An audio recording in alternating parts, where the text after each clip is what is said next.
will be rocking because it's Saturday night.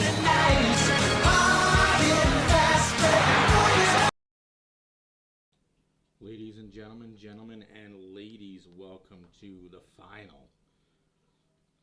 Oilers, Florida. Panthers lead the series 1-0 on the back of Bobrovsky making a 32-save shutout. I don't see that happening again. I think the Oilers are going to figure out a way to get one. I'm still questioning the officiating on the penalty shots and breakaways. Taps in the hand, hooks in the hands should be called at all times. No questions asked. Whether the player gets a shot off or not, I don't care. You see a stick in the hands, it's a penalty. It's got to be called. Anyways, we're going to move on. We're going to digress. And we're going to play game 2. Oilers can get a win here, split the series.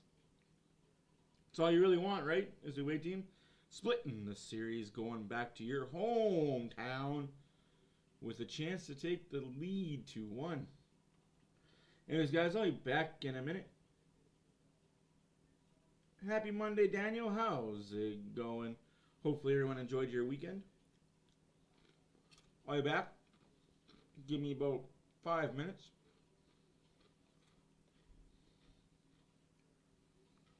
Hey, Trucker.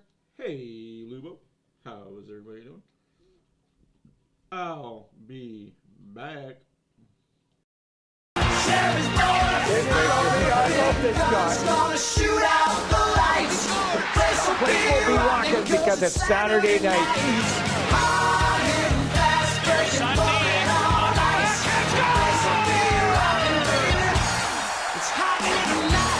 Welcome. Over the blue line, around Del Vecchio. He shoots, he scores!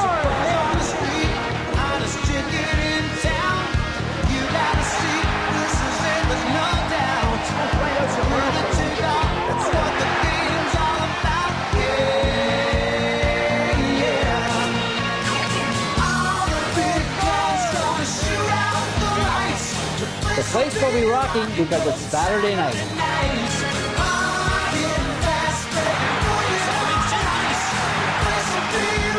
Because it's hockey tonight.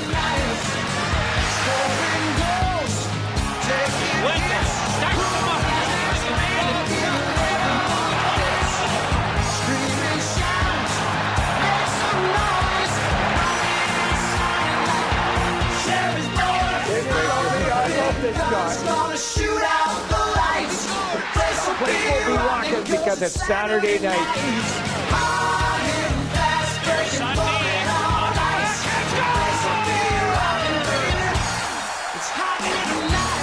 Welcome. Over the blue line, around Del Vecchio. He shoots, he scores!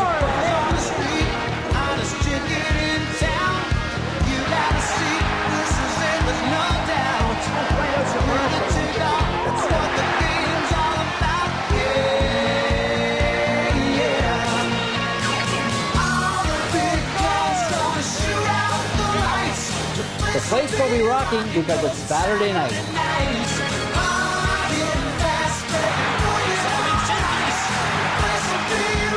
Because it's hockey tonight.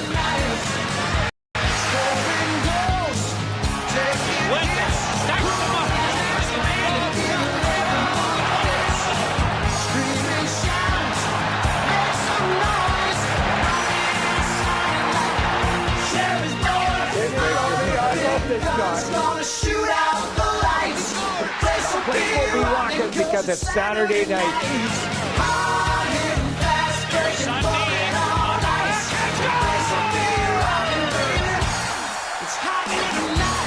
Welcome. Over the blue line, around Del Vecchio. He shoots, he scores!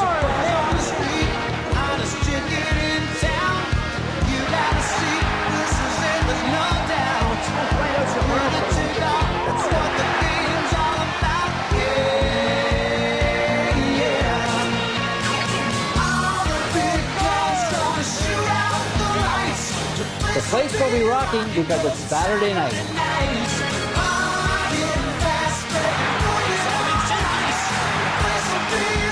Because it's hockey tonight.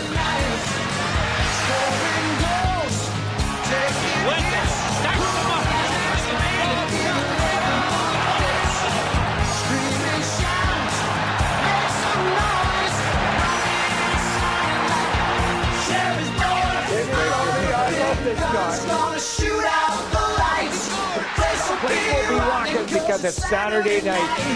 hard and fast, breaking falling on ice. The place will be rocking, baby. It's hot tonight. Welcome. Man back, Keon going up the center. Over the blue line. Around Del Vecchio. He shoots, he scores! Hello out there, we're on the air. It's hockey night tonight.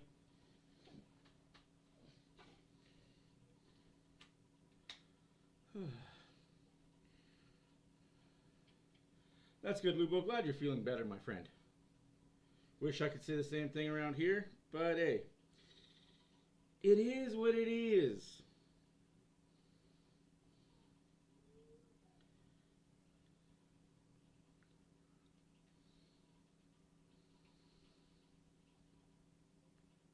Everybody's still doubting the Oilers. That's good. Doubt them.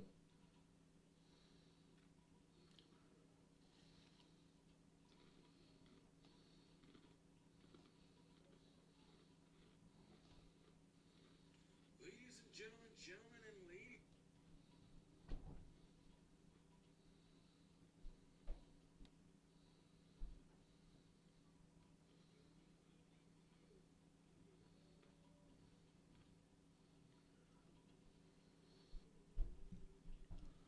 We got 6 people watching here today. Like it, love it. Say hi if you're in the chat.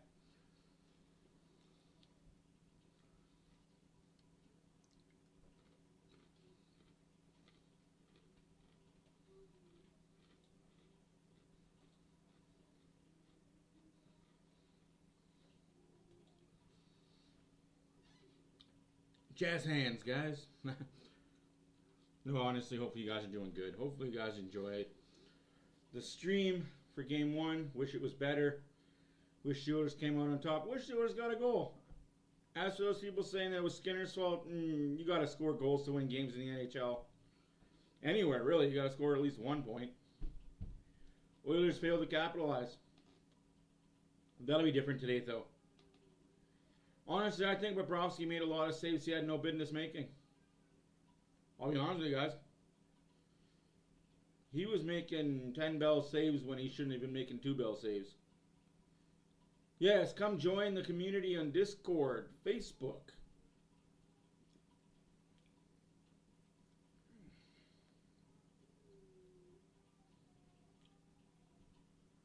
Texas. Oh my stars, that's a long ways from home.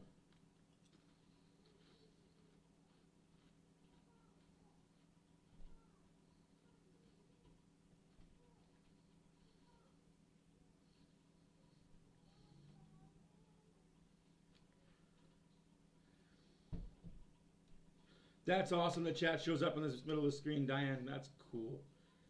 That is cool.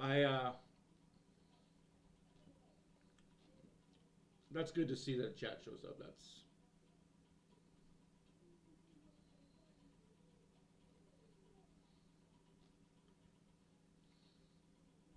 also minor note in the lineup. CC out. Desharnais in.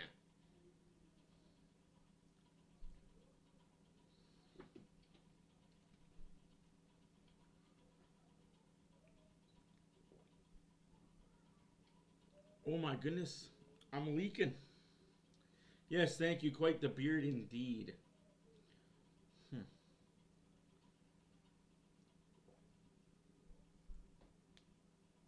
Ah, yes, that's the side with the leak. The leaky faucet. Yes, thank you. It grows until it goes, right? 3 hours from Dallas, I can still hear the crying. Yeah, it's going to grow till it goes. When the Oilers are in the playoffs, I'll shave it all. No, I don't need a straw.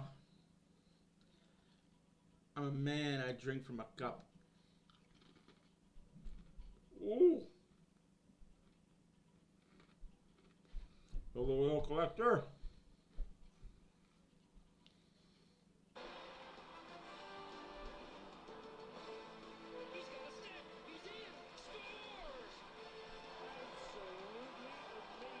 We're still quite a ways away from puck drop, apparently.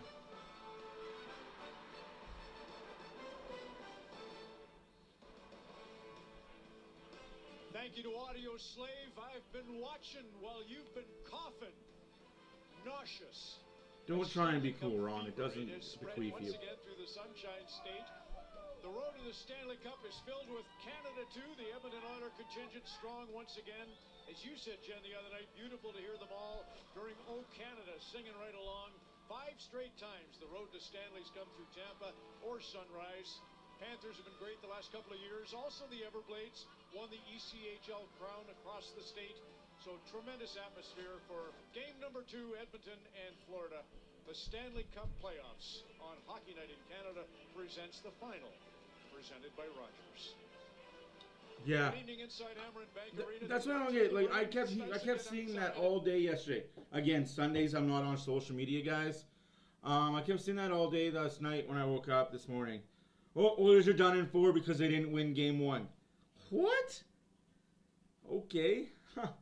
Because from what I saw, the Oilers were the better team from the puck drop until the final whistle. I'm not worried, guys.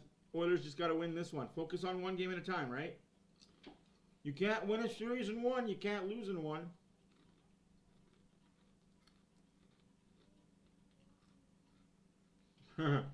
Yep, pretty much got to call crazy.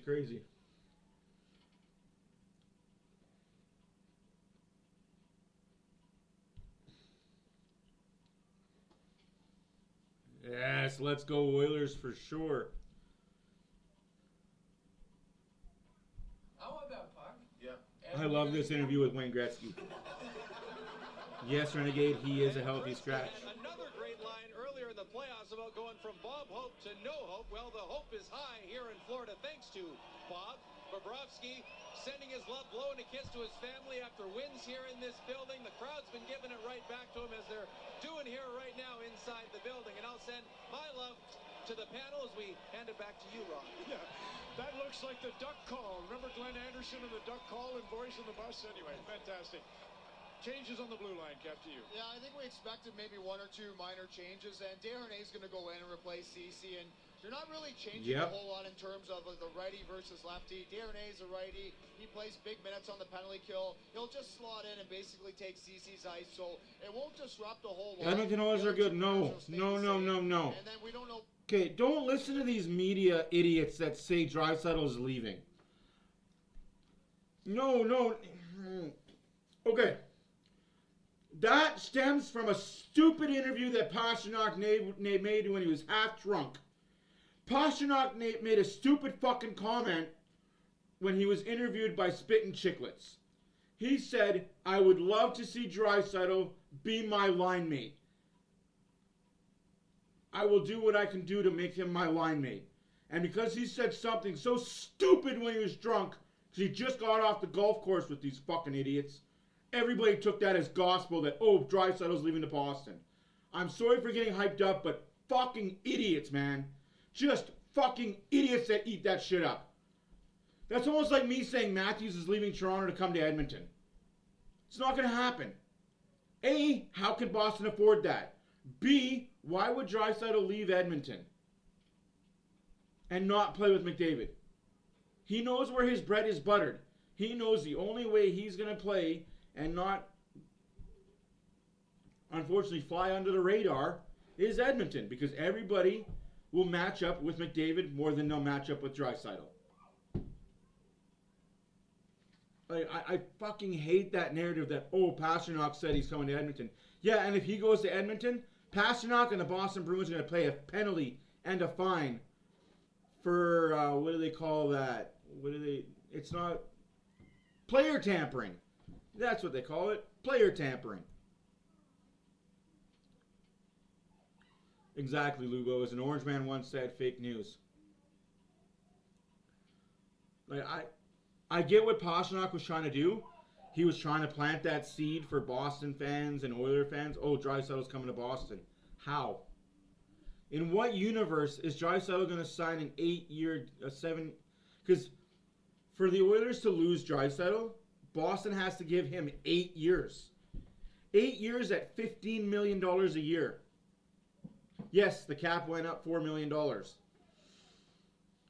But they still have to re-sign Pasternak and re-sign Marchand, re-sign DeBrusque, re-sign like their huge D, re-sign Swayven. They got a bunch of pieces there that they still have to re-sign themselves. I just don't see that happening. Now, if you would have told me Draisaitl to Columbus or Draisaitl to LA or Draisaitl anywhere,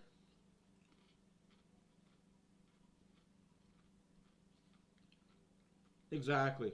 I hate all these, and this is what I hate about social media, and this is what I hate about the news, and this is why I hate the internet. I'm not an internet guy.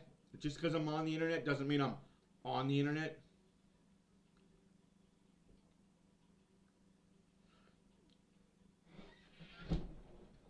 Exactly. Like, let's be honest. If, in the world of hypotheticals, if McDavid and Draisaitl both leave, you know how much money that leaves to sign really big name free agents?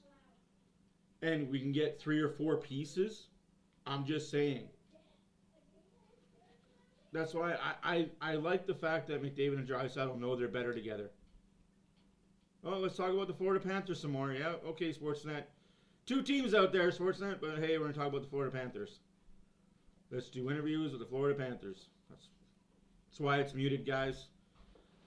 They're doing a 32 Thoughts broadcast with Paul Maurice, Barkov, Ekblad.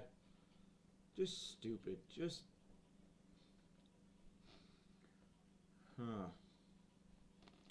His name is Alexander Barkov, but they call him Sasha.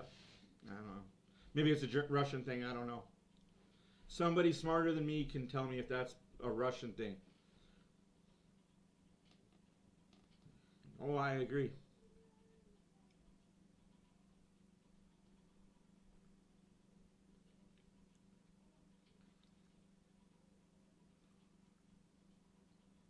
It's just crazy to me how we show so much love to an American team. It's weird.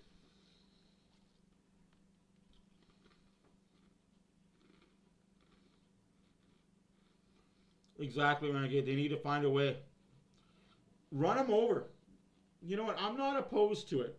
If you're Kane already playing injured anyway, like, let's be honest. Kane might not play half the game tonight.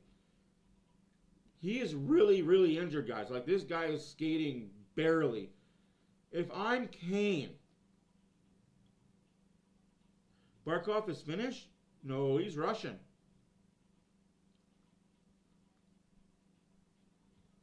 I think Barkov is finished. I mean, Russian.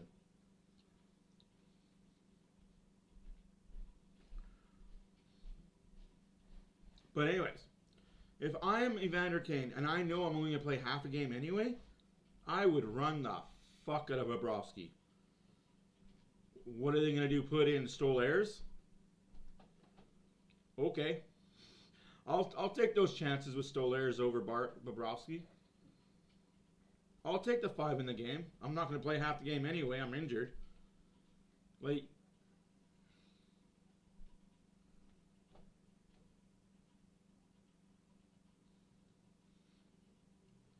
yeah. I agree, Lou. If he goes to Toronto, I'd laugh too. Like, how? Yeah, okay. You can't have both Matthews and McDavid playing in the same city.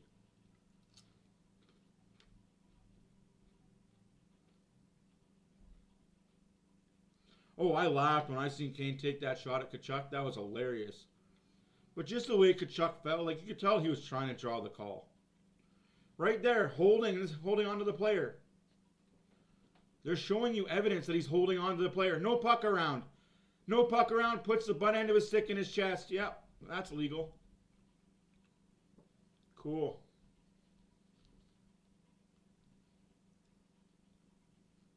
But he plays for the Russian team.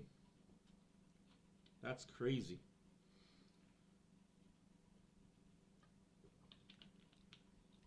Oh. Because I've seen him in a Russian jersey more than I've seen him in a Finnish jersey. Of course, Sportsnet lose the feed. Huh. Interessante. Thanks for calling me out on that, though, guys. Make me feel really small.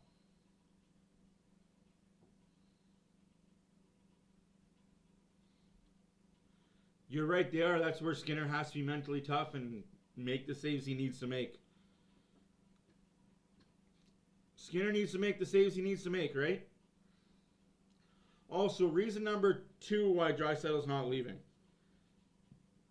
He said if the Oilers don't get past the second round, he'll weigh his options.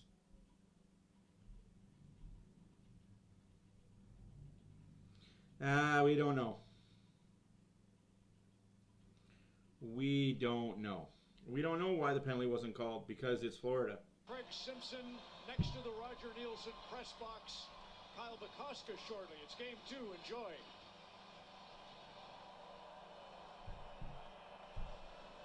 Let's go Oilers.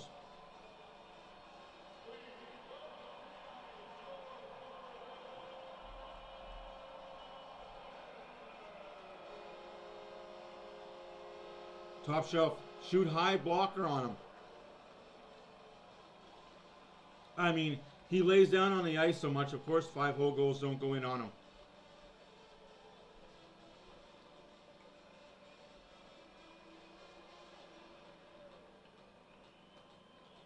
But good recognition there, Oil Collector. Great recognition on that.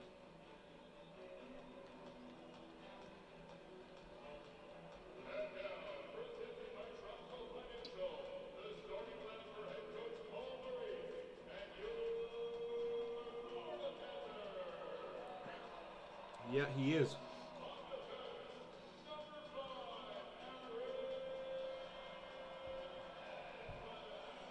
Well, just get this one, boys. A lot of talk about Connor McDavid's suit and tie on game days. I don't think we're talking enough, though, about Oh, yeah, buddy. Oilers superfan Dale Style. So I gotta ask, you know, McDavid, he's got a lot of weight on his shoulders. He's got nothing on you, though, with all the change you got on. What inspires your fit? Absolutely, buddy. WWE's wrestling superstars, baby. Let's go, baby. Woo! Macho Man Randy You have Savage. been well traveled these playoffs. How many games and cities have you been to? So we've been to LA, knocked them down. Been to Vancouver, knocked them down. Been to Dallas. They keep waving these white flags. I don't know why. There's got another one for the collection. Let's go. What are you feeling about your team tonight? 5-1, Oilers victory, baby. Getting a split, coming back to oil country. Let's go, baby. Woo! Right, they love it back in Edmonton, Dale. Congratulations on everything you got going on. Thank you for the time. Awesome, buddy. Appreciate that. Thanks, Kyle. Let's go, Oilers, baby. Woo! Let's go Oilers indeed. Dale Style, game 2, and game faces on.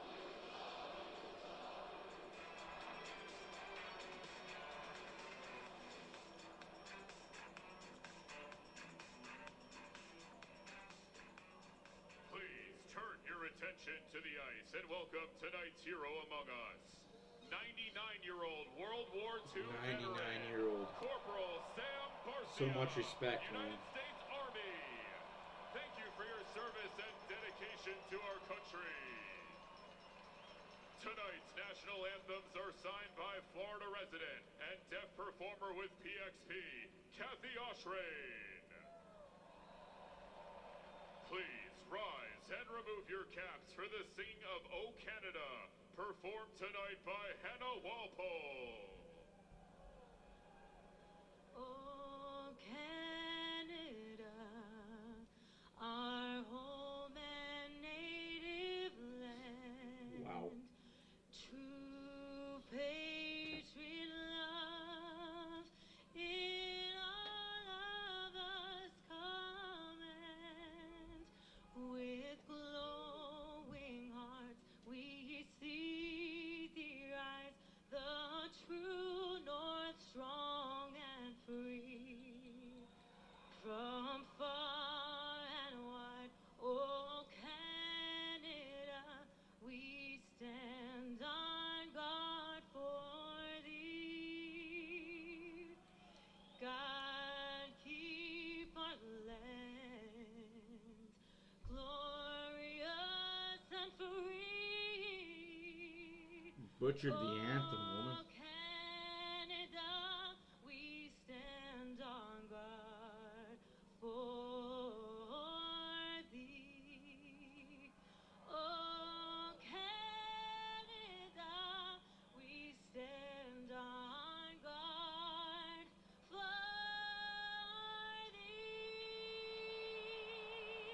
Let the butchery commence. Good God. Please remain standing for the presentation of our nation's colors by the United States Navy Honor Guard.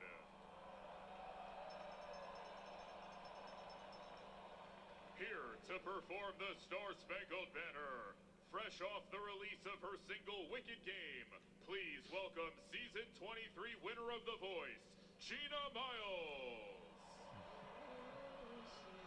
Can you see by the dawn's early light what so proudly we hailed at the twilight's last gleaming? Oh, that'd be cool, Lubo. Awesome. Whose broad stripes and bright stars through the perilous fight, o'er the ramparts we watched were so gallantly streaming, and the rockets rock up, the bombs bursting in air gave proof through the night that our flag was still there. Oh, say does that star-spangled banner yet wave o'er the land of the Oh. and the home of the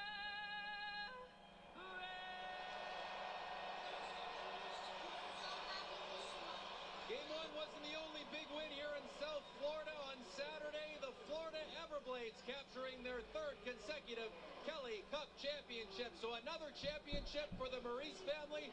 Jake Maurice, Paul's son, part of the broadcast team with the Everblades. So great to have you here tonight. Let's get her done, Jake, boys. why don't you set the table for us? Well, I mean, as you said, there's a little bit of history in Florida Saturday night alongside a really fun win for the Panthers. But Game 2 is always so much fun, right? Because you get the best from both teams. The Panthers making adjustments, and the Oilers, they played excellent on Saturday, and they're going to be even better tonight. Makes for about as fun a game as you can get. And it's always a lot of fun when you have Chris Cuthbert and Craig Simpson up on the call tonight. Thank you, Jake. God damn, I got holes in my lips all over the place tonight. Split on the road and then went on to win in 5. And that's the formula for success the Oilers would like to replicate, starting with tonight's Game 2. Yeah, absolutely. And you look at the focus again. Connor McDavid almost amazed of keeping that water on his shield. It's the Barkov-McDavid matchup yet again, part 2, and hoping it'll be a beauty of a game. Well, a big gun start, and the puck shot down into the Florida zone. Alexander Barkov, a pair of assists in the opening game. As the puck comes out to center, and here is Barkov leading the charge, along with the man who scored the first goal, Carter Verhaeghe. Here's Reinhart, looking for his first goal against the Oilers this year. One of the 4 teams he did not score against. Barkov works the corner, and Connor McDavid not letting him come out. It'll come across the floor. The first shot chipped away. So Skinner able to make the pad stop. Woo, come on, Oilers. Florida shot of the game after the Panthers scored on their initial shot of Game 1. Yeah, so you can check that box, as Kelly was saying. You can't allow that to continue to happen. That was a good save. And how about this matchup, though? It's just a different one for Connor McDavid going up. You think of the defensive part of Barkov, but it's also his offensive ability. Just the ability to use that big body, protect the puck to the outside. So the hard work you have to do in your own zone is very important. And off of that shot, the rebound was there for Barkov, but it was McDavid who got inside position that didn't allow Barkov to get the rebound. That's the kind of battle that you have each and every time you're out on the ice. Leon Draisaitl is out there for the Oilers with a new winger tonight as Adam Henrique moves up. No icing there because he interfered with the player. No icing this time as Montour played it around, and it will reach Evan Rodriguez, also a goal scorer in Game 1. Mikkola plays it back to Rodriguez. Bumped off the puck, and it'll come around off Holloway. Holloway kicks it to the middle of the ice. What are you doing? Out the zone, man. On the back line along with Vinny Desharnais, who sat before for the Oilers. Here comes Draisaitl. 3-on-2. Looking for, looks like 19. Nearly a 2-on-1 the No other play way. there. That puck gets sent Henrique. into the Oiler mid. Well, you talk about moments. How about that for Vinny Desharnais? You can see him looking up there. You get through your first shift. What sounds better? Games off, and you can't recreate this kind of motion in practice. So what do you got to do? You got to immerse yourself and just try to play within yourself. First touch of the puck, a little reverse back to his new partner in Darnell Nurse, but you know that he's got that physical presence. 1-0 shots for Florida. 18:25 left in the first period. And tried to jump out of position to make the big hit. Survived shift number 1 of the Stanley Cup Final. There's Philip Broberg sending it around. Warren Fogle on the puck. The third lines are out for either unit. Yeah, he has played better than Nurse and CC, absolutely. And Fogle on this unit for the Oilers against Lundell, Lusterinen, and Tarasenko. Oliver Ekman-Larsson across to Kulikov. The pass ahead for Lundell. It'll ramp off. There we go. Broberg stick and out. And this is an important matchup. Lundell's line is a really critical line for Paul Maurice. I moved the camera. You noticed. An awful Yeah. lot of losing Lusterinen and last year in Hey, the Northern, how conference are final you? and not having him for the start of the Stanley Cup Final last year, and this line with Tarasenko on the wing as well. You got that experience, and he relies upon them to try to win their matchup as the third lineup. Get her done as well. Yes, let's get this shite so going. The Edmonton zone, the first time that the Florida Panthers have had a series lead in the Stanley Cup Final. Kevin Stenlund on this draw against Sam Carrick, who draws into the Edmonton lineup tonight out along with Janmark and Brown. That did touch the stick of Janmark, though icing on the plate. Bobrovsky wrapped that off the glass and back Oh, nice. into the Oilers zone. That's cool. Quick home ahead. Janmark will drop it down in behind the net as Bobrovsky touches it up from Rinkelon, kept in by Carrick, and Montour back to get it. Lays it ahead off the boards, and it will be chipped away. Kyle Oposo after it, but Ekholm got there. He sent it around. Stenlund on that. Centering pass. Picked off. Come on, guys, spread out. Out comes Carrick at the end of the shift to get it deep and get an oil change. Gustav Forsling and Eric Ekblad get things organized. Ricochet over to Desharnais, who couldn't handle it. And they have to wait to tag up. Verhaeghe plays it in, and now Nurse leads that along the side boards. It's the Draisaitl line that comes up, so they're going to try and change the matchup here. Interesting there for Chris Knoblauch. Instead of coming right back with McDavid, which is Paul Maurice expecting. Interesting, he eh? tries to shift it up a little bit. You know that in games 3 and 4, he's got that last change, so can try to get a favorable one. But I don't mind this early on. You force Paul Maurice to now take the Barkov line off, and just those little things, the game within the game, and just don't allow your opponent, even though you don't get the last change, to get comfortable. And How's everybody doing tonight? My name's Matt for Oilers Fan Reaction. Great talk for Oilers fans. Rodriguez took the draw for Florida and wins it away from Draisaitl. Looks like the Draisaitl line will stay out there. Icing against Florida. Icing call against Florida, and that might... So these guys are bad at face-offs. It says Leon Draisaitl won face-off against Evan Rodriguez. When really it was Barkov that beat Draisaitl in the face-off. Last year as well, and he's been able to do that. Show that, okay, you lose a game. You look at game 1, and I thought Stuart Skinner was excellent. And you go 2 goals against or less in his last 4 straight and 8 of his last 9. He gives yourself a chance to win, and especially on the road to keep. No, one shot for Florida, nothing for Edmonton yet. Bouchard need to take that shot sooner. Draisaitl has the puck. Bouchard activates. Here's McDavid shifting gears.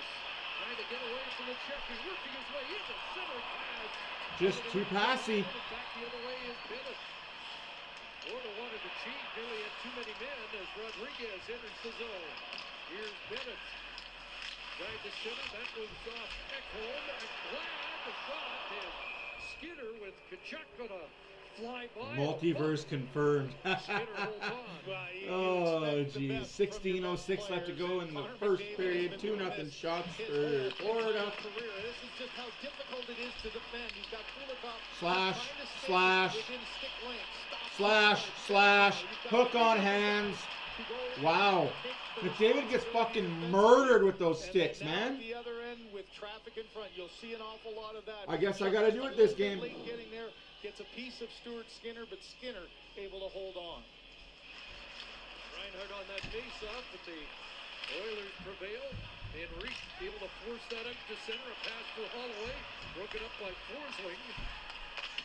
Broberg off the boards and down into Florida territory. There's Henrique. He moves up into Vander Keen's spot for this game. Red line and in off the stick of Reinhardt. Following up, it's Verhage. Trying to get it to Barkov. Along the boards, Holloway can't reach it. Maple a shot. That blocked in front to Edmonton's out. That's center. Broberg will lead the rush. And that shot deflects up and out. Skinner looks better today. That's a good sign. We are. Brave is unbeatable. The Olympics start July 26th. Watch Team Canada with Mo Sharon on CBC and CBC Jam. You do get a feeling like both teams have settled in. You know, at game one, as every player has said, it doesn't matter if it's the Stanley Cup, a new series, you get accustomed to the style of play and what your matchup's going to look like. But you add on the fact that before game one, the Stanley Cup was on the ice. Everybody had a little bit of nerves, but now I think by game two, you're really settled in and back to playing playoff hockey. Dropped in by Luskirinen. Lundell a hit on the forecheck. That deflects off the inboards, and Lundell will cycle it down. Got it to Tarasenko. A centering try is denied. Luskirinen trying to help out. Now off Keane, but kicked the line by Montour. And the pass out of the reach of Lundell up high. He'll steer it to the net, and it's played away by Skinner. Another grab. Right on. Skinner stopped that. Kept in at the line once again by Montour with some good work. In behind the net, Desharnais unable to come up with it. Pressure here by Florida, but now it's McLeod able to work ahead. Bunch of cross checks, holy. Trying to bust back in, and Desharnais is there. McLeod back to the... Man, Florida gets away with a lot of cross checks. Man. There's a healthy scratch as an Edmonton Oilers. Here's that third line for the Florida Panthers that does their job. They keep the pressure on, force a little bit of turnovers in the offensive zone, and now you fall. What a play! Here comes Connor McDavid up center ice, loses the puck to Hyman, and that's offside. Soft ice. At the Florida blue line. You know, every coach talks about following up good shifts, and this, when the Florida Panthers are playing at their best, this is what they do. They're good at winning the individual puck battles down the corner. They keep the play alive. Their defense is very aggressive, pinching in there, as you saw from Montour, and that third line keeps the pressure in the Edmonton zone. Stu's looking good so far, absolutely. Get a change of that line, and maybe get some tired bodies hemmed in, especially in that second period with the long chain.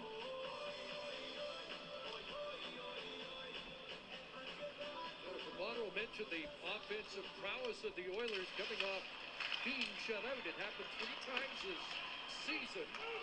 And in the next game, the Oilers combined in the 3 games for 19 goals. Looking for some offense here against the Panthers, but without a shot so far in the game. High stick. And the first penalty of the game upcoming. Jean Hebert, Chris Rooney, the referees here tonight. Power play for Edmonton. Got to score on this. Yeah, that's, you can't do that, you stupid fuck. Sam Bennett, you retard. Ever feel like no matter what you've got, someone's got more? And someone's got more than that. More to spend. More places to go. And just when you think there couldn't possibly be any more and more, you realize there's more to life than more.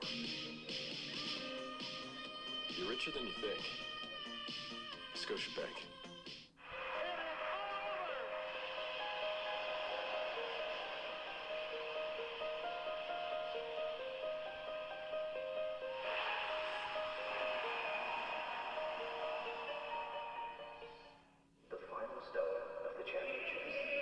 Bet365, we don't do ordinary. This is looking good. We believe every moment in sports should be epic. Are you watching this? Curling. That's why he plays for Russia when he plays for This Finland. morning's news, curling fever has taken over the world. So whatever the sport, whatever the moment, it's never ordinary at Bet365. My window's like a mirrored reflection. All right, boys, this is time. Time to score the first goal of the finals. Who gets the goal for the Edmonton Oilers in the finals? First goal of the 2024 finals. Who gets it?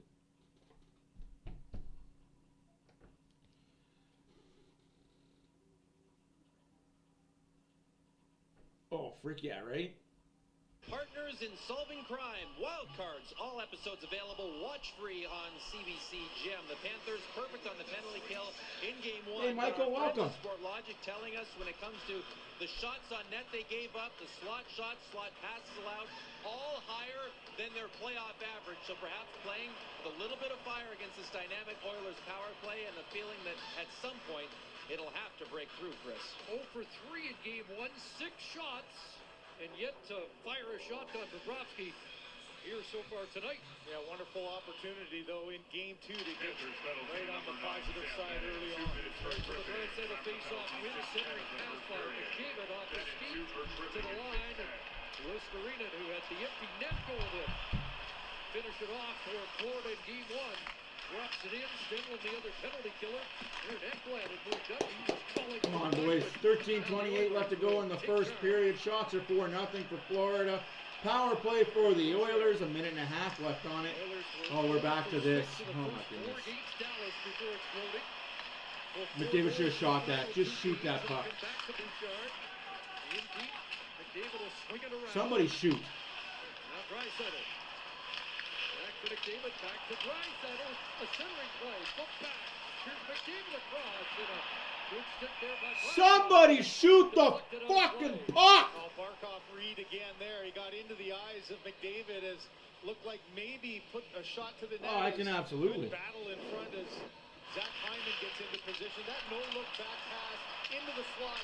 And right here, Barkov, just look at the transition. He went to his stick to the inside, thinking it might go to Hyman. There's a little bump.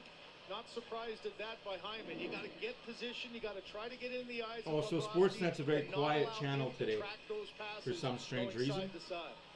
Leon Draisaitl, 57.5% on face-offs on power plays.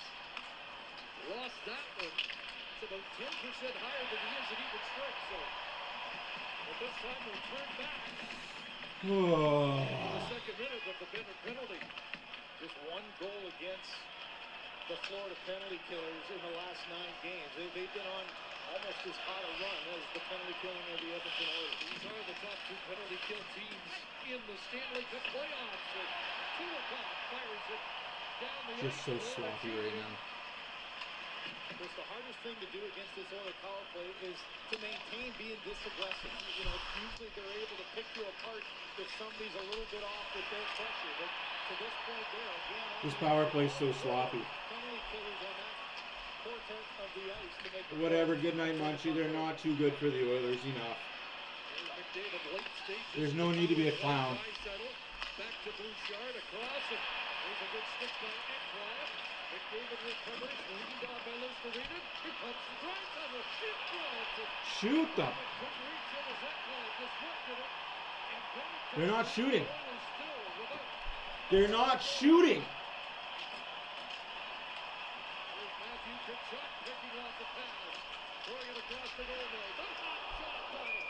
Why are we not shooting on the fucking power play? You passive fucking idiots. In front of the Oiler net. Boy, 2 great defensive plays by Aaron Ekblad, using his stick and closing the range. Down the Oiler dressing room is Darnell Nurse now. He got hit hard in the corner. There's a great reach by Ekblad as that pass is going across, and then to get back twice, chips it up and over, and Zach Hyman both times thinking he'd have an opportunity. Instead, it's going back the other way. We'll keep an eye on Nurse to see if he comes back to the Oiler bench.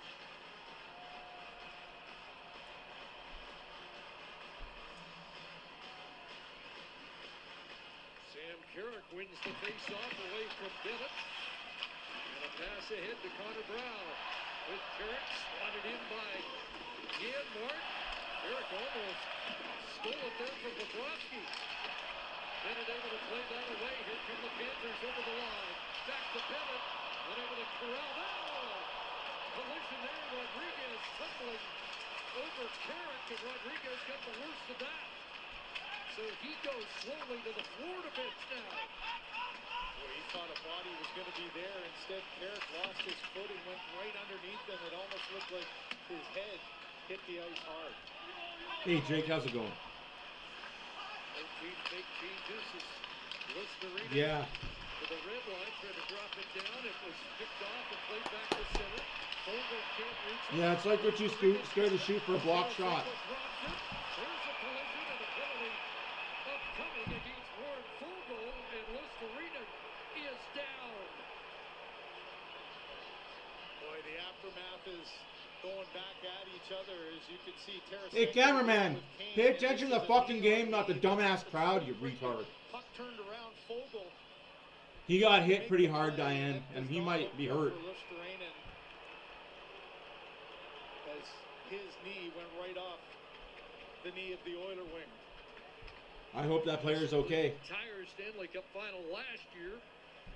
Listerina with a broken leg and slow to get up here. Well, there's some big hits in this aftermath of the first penalty kill by the Florida Panthers. I mentioned Darnell Nurse in the corner. Here's the hit he took. He's just coming off the bench going to make a play and gets hit hard there by Rodriguez. You can see him grabbing his hip there right off the bat. And as soon as that shift was over, there's the undercarriage as Carrick loses his footing. Ouchies. And then here it's the left leg of Fogle on the left. Absolutely. And sorry what I did last stream to you, Lubo. Penalty, no doubt, and the officials calling now, is it going to be more than just a 2-minute penalty? 5-minute penalty is being reviewed. 5-minute penalty. That's not 5. The guy moved his leg. That's a 2 at best. Likely the initial call and potentially 5 because of an injury. And you like that in the rule book now, where they are able to leave. You're going to lessen it to a 2. Relax. And, you know, replays look incredibly different than in live. And there was no question the leg came out. Power play for the Panthers. Now, is it 5 or is it 2? A quick turnaround here. And it's a quick decision by the officials. After review the play on the ice is confirmed, we got a 5-minute major. You're going to actually call that a 5? All right, next time I see McDavid get fucking mollywalked, I want a 5-minute penalty. Power play. What a fucking joke. As we approach the midway mark. He didn't stick his leg out, though. Like, how is that a 5? He didn't stick his leg out. He didn't lead with the leg. It isn't what you spend tonight. It's who you spend it with. No, Lubo, he didn't stick his leg out. The Panther player stuck his leg into the contact. That's not a 5. What the fuck? Oh, well. You knew it was coming.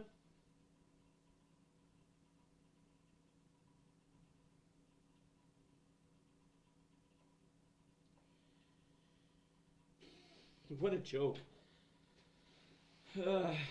Again, I want to see that called both ways now.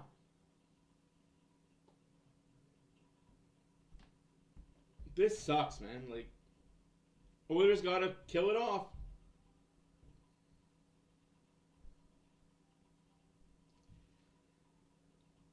To me, it's a 2. It's definitely a penalty, but a 5? I don't know about that, man. Like, that's a stretch. But I'm not a ref in the NHL, and I don't make the rules.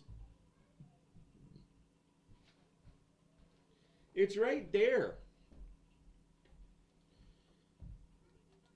It's right there. BSMC 2.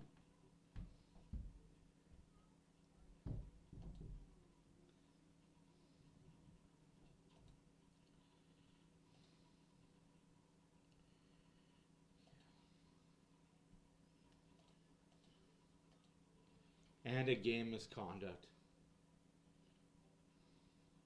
plays that cause injuries. It doesn't seem to happen as much on a kneeing or tripping What a stupid call like fucking this. call. But Listerinen is gone, and now so too is Fogle. Well, and you look at the Oiler bench right now. Okay, so you lose Fogle and he gets the game. So you're short one forward. You still have no Darnell Nurse.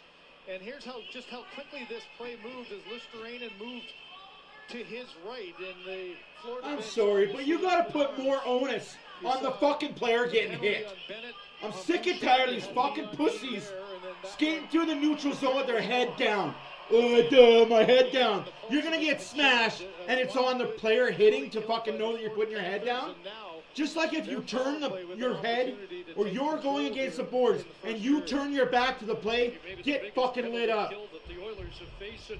Munchie, they're not giving up already. Shut your mouth, man. Holy Christ. Well, the one thing that the Oilers have done an exceptional job, and you see the talk of Vinny Desharnais. He's missed the last 4. And Brutal call. Yep, 5 in a game. Prominent role here. He's back in the lineup because he is a good penalty killer, and he's a big part of it. 30 for 30 is what the last 11 games have brought for the Edmonton Oilers penalty kill. Panthers were 0 for 2 in the opening game of this series. They win the face-off, and Carter Verhaeghe, denied by Nugent Hopkins, gets it back again. Verhaeghe to the middle, but can't pull the trigger. Montour across. Reinhardt sending it around, and it will come back. A funny hop, and Verhaeghe. Oilers kill this off. Comes out to center. We pretty much derailed the hope of Florida in the period. But that's a big if. Into the penalty kill. Desharnais ties up his man, but Marcotte gets it back. Here's Tkachuk with a shot. Deflecting wide of the net. It'll come back around to the near side. Tkachuk is bumped there by Janmark. Aggressive play by Janmark. Quick feed in, and now it hits Janmark, and finally Edmonton able to get it out. And into Florida territory. A big change there, too, with the 5-minute. You got to make sure you alleviate the pressure and Don't piss her off, guys. Oh yeah, she's He has 4 new bodies out there now. So 1 minute down for the Edmonton PK. she's got sauce to give and sauce to spare. Henrique along with McLeod, and Sam Bennett with speed onto the left side for a single. Yeah, it goes to an automatic review for game suspension. But they might just say because it happened in the first period, this is his game. So it'll be time served. 9:11 left in the first, 3:30 left in the power play. Still nothing happening. There's a trip! Yeah, you idiots! Let's go, yeah! Go to the box, good job, 9-1. Oh, Lundell, you don't like to get hit. Leg by Bennett, the one by Fogle, and now combination stick and leg of... Oh yeah, Fogle playing dirty hockey. Go fuck yourself, you fucking... That's a knee on knee too! That's a knee on knee. Review that for 5 minutes. And Ekman Larson draws the call. And the Oiler bench, similar to Florida, yeah. Review that for 5 minutes. Now all of a sudden a little open ice and 4-on-4 for the next 2 minutes. Officials getting a lot of help early tonight. Exactly. Bring in Gagne. Neither team's been particularly. Why is that not reviewed for 5 minutes? In this circumstance, 1 and 2 both teams. 4 skaters aside in the playoffs. So exactly. How is that any different? Draisaitl gets waived.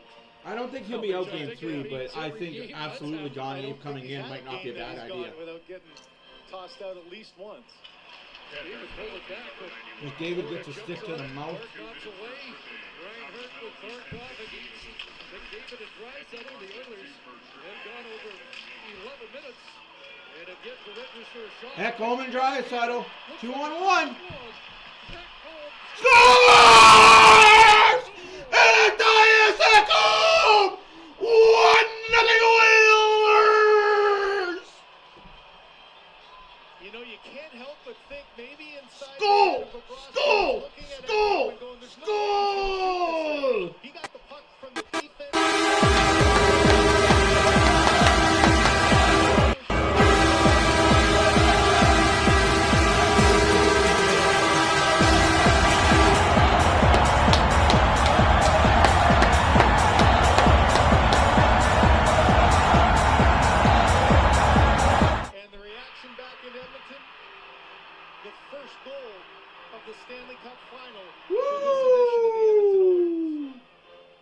shot of the goal. The playoffs for Ekholm, his second in a Wow. Stanley Cup final.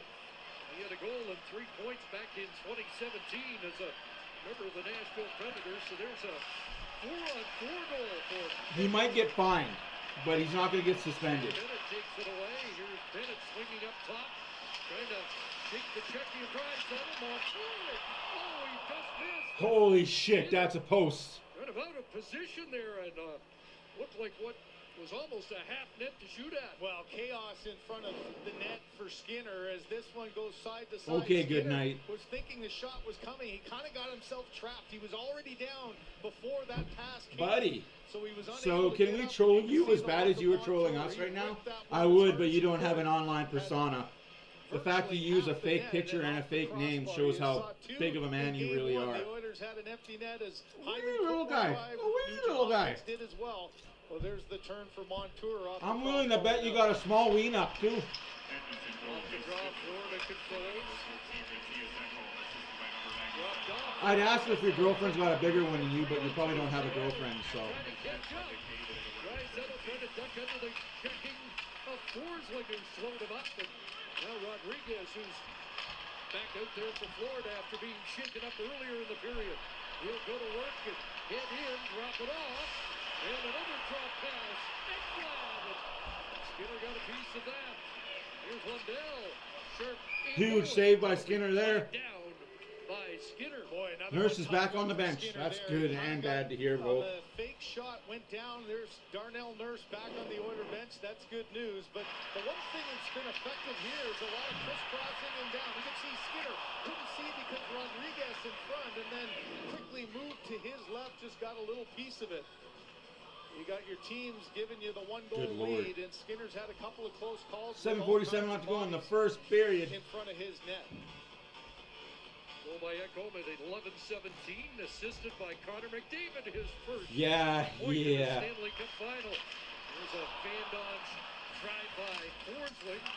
Taken to the board. Broberg trying to undercut. Yeah, the Nurse is fine. Panther player. He just had to get his hip checked on. Against Kulak, who worked it loose, and Nugent Hopkins off the boards and out. Hyman trying to get up for that. He's got a step. Hyman in, but he unable to finish. No call on that. All right. Sits sprawling on it again. Centering it to Broberg. Didn't get much on that. Broberg, the last Oiler to score a I don't know how that wasn't a call, but okay. That was in Dallas in Game 5 of that series. Back to the penalty for the Oilers. 5-on-5 goal from a forward, and now more than 3 games. Now the penalty kill has to go back. 1 minute left to go on the power play for Florida. 7 minutes left to go in the first period. 1-0 Edmonton.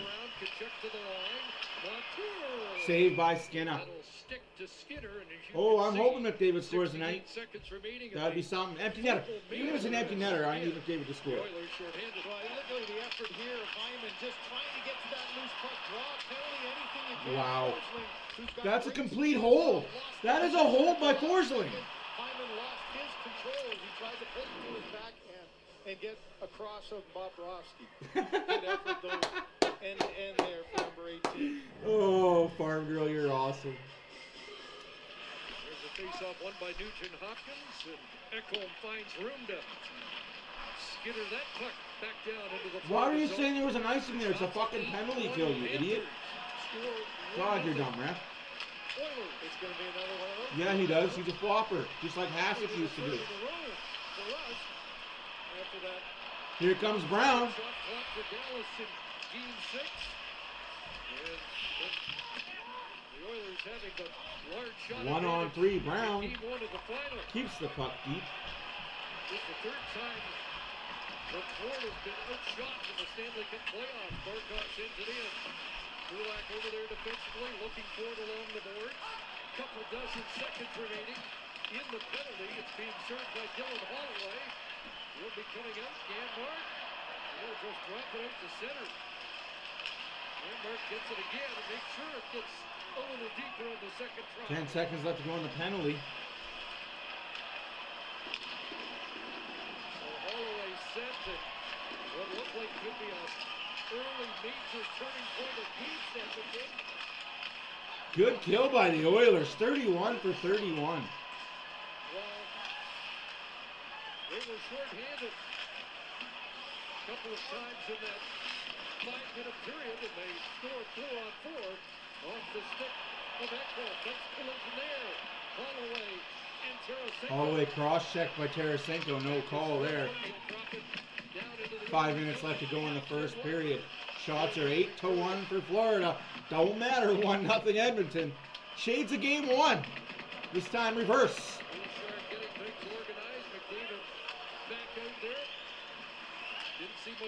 /1, /2, /3. McDavid with the primary assist, his 20th of the playoffs on the goal by Ekholm as Draisaitl fires it right back in. How about that end-to-end rush? Just no chance at all for Pozo to try to close that gap, and then Kulikov. Let's go Panthers. Let's go Panthers, yeah. McDavid takes him right to the net. Come back to Edmonton with the series tied 1-1.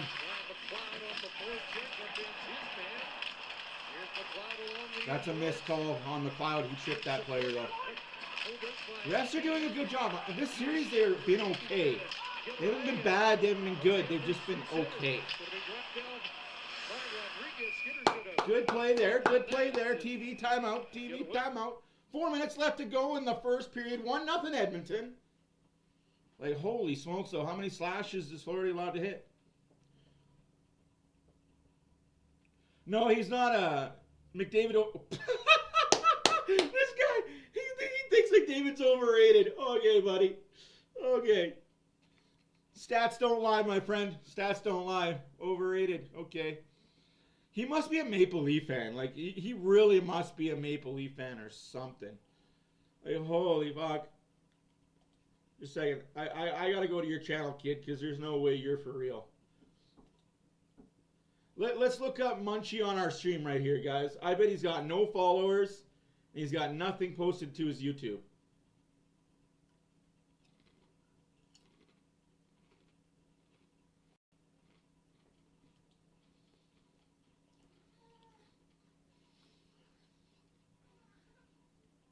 Well, hey, he does live in Ontario. That makes sense. That makes sense. Makes sense.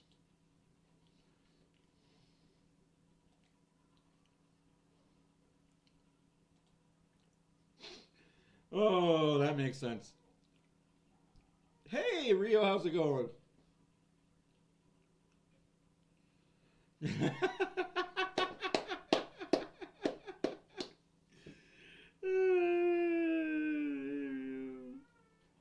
Oh, man.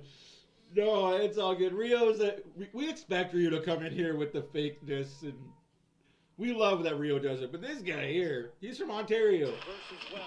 You should want a Canadian team to win a cup, my friend. You should want the Oilers to win the cup tonight. Well, this year, not tonight, this year. Obviously, it's game 2. They can't win the cup in game 2. Hasn't been a non-event period. There's Nurse leaving yet again. So for the second time, Darnell Nurse going down the tunnel into the Oiler room.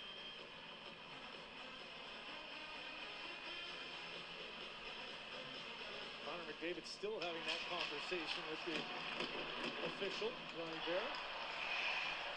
Here comes Holloway trying to shift gears against Nikolai. Lining him up was Kachuk, and Holloway able to brace himself in and get loose, and up ahead and fired in by Rodriguez. Draisaitl takes a high stick from Bennett. Kachuk coming up with a loose puck, the centering pass, and Enrique there to swing it across, and Draisaitl goes to the attack. Holloway driving to the net.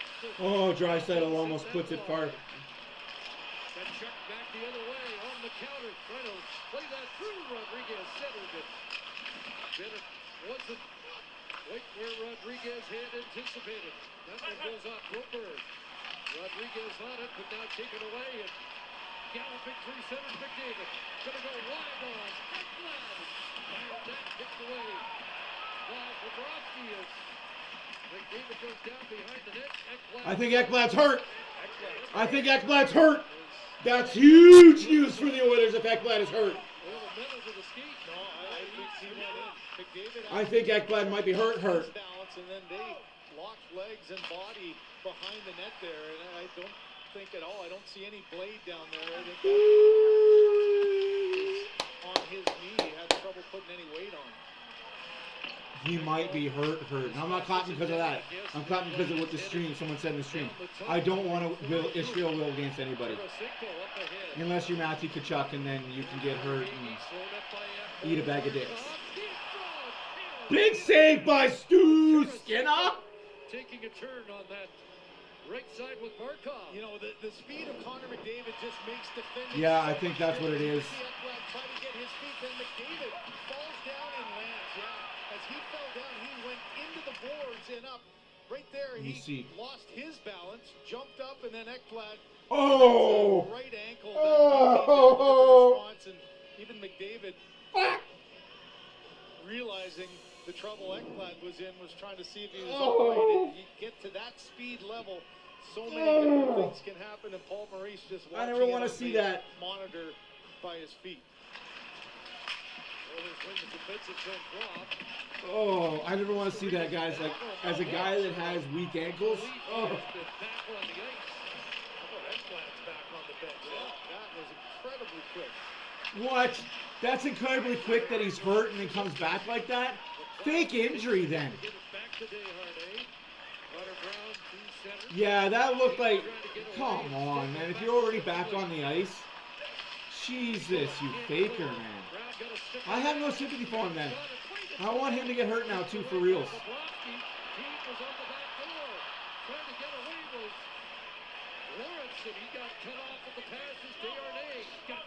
I don't know. He's okay. He's back on the ice. Split-second decision. Do I back up or do I go after the puck?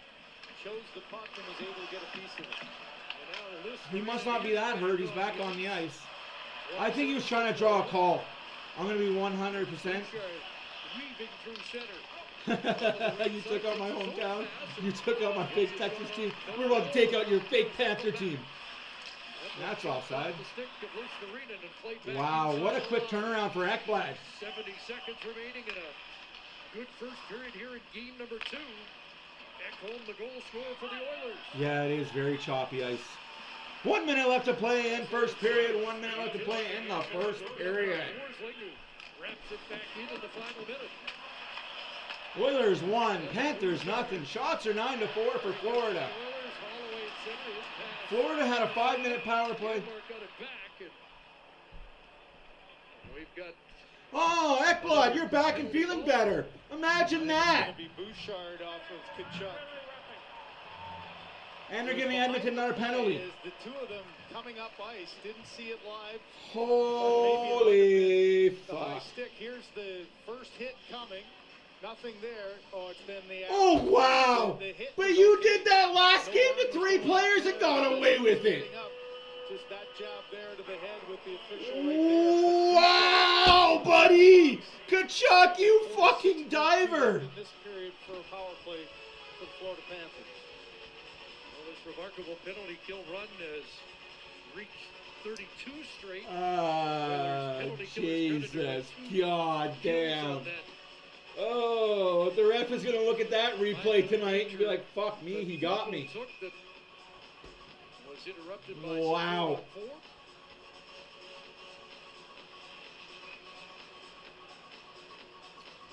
Wow. Barkov and Nugent Hopkins, the two senior men for their respective teams, dueling in the face-off circle, back to Montour. Nearly lost it for Hagee down low. Got it back again. 37 seconds left to go in the period. A minute and a half left to go in the power play. Barkov sitting up in the slot. Tkachuk far side. Montour up top. Shooting. Missed the target. Out the zone it goes. 23 seconds left. Montour wants it in a hurry. Panthers got a hustle now. Chris Rooney and Jean Hebert are your referees tonight. To the line. Shocker.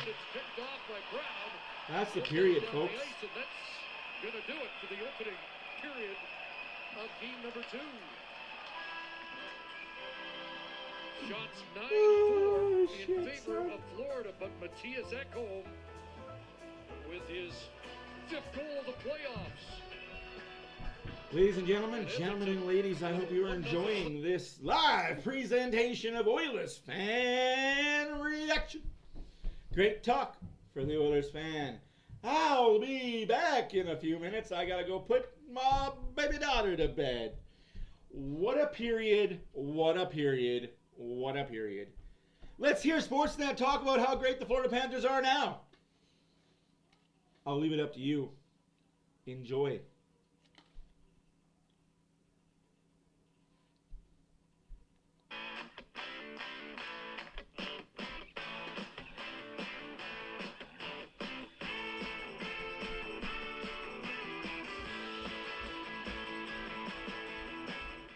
River Cree Resort and Casino brings you playoff-level excitement 24/7 with world-class entertainment, top-notch dining, and loads of fun for everyone. At River Cree, you can stay, dine, and play. River Cree Resort and Casino. Excitement? Bet on it. When you play the largest 50-50 in sports, everybody wins. Your support makes all of Oil Country a better place. A place of kindness, caring, and compassion, uplifting those in need, changing lives forever. The largest 50-50 pot in professional sports is currently growing by the second. Get your tickets now at EdmontonOilers.com and help change lives today. Maybe even your own. Hey, so Mom's thing's coming up. Should we book flights? Let's do it. We could go a day early. Or the later one? With over 500 flights daily, we have a flight for that. As a goalie, I know the value of precision. Success lies in the details. Because when your goal is to be great, you need to surround yourself with greatness. California Closets. Customized, refined, and within your budget. You think there's no way to top it? This season, tops it. From 32 teams down to 2 remaining. Chance to play for the Stanley Cup. I'm here for that. This building on fire. Here's where I gotta work. What a hit! How did that not go in? Overtime winner! Nick, wow! You know why I'm here. Oh my goodness. I'm here. He's doubled down. For the Stanley Cup. It's your opportunity to go for what you've dreamt for your entire life. I'm here to win. The Stanley Cup Finals.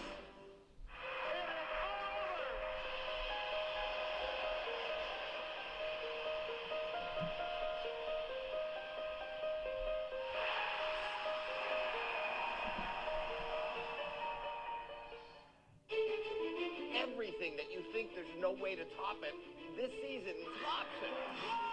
I've got to give you one of these. America's Got Talent. All new Tuesdays, 8/7 Central on City TV.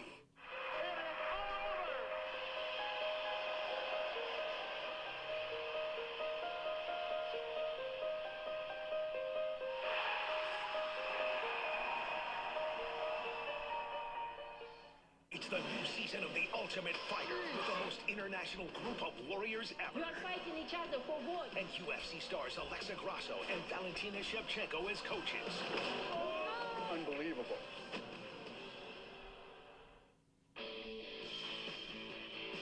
Welcome back to our coverage of the Stanley Cup Final on Sportsnet, presented by Rogers. Oilers on their opening shot for the 8th time this year. Big ovation here in the building, actually, as they score 6 in the regular season, 2 in the playoffs. So many little moments in that first period, obviously. Let's begin with the Fogle 5-minute. Jen, your thoughts on that knee? So we'll start here.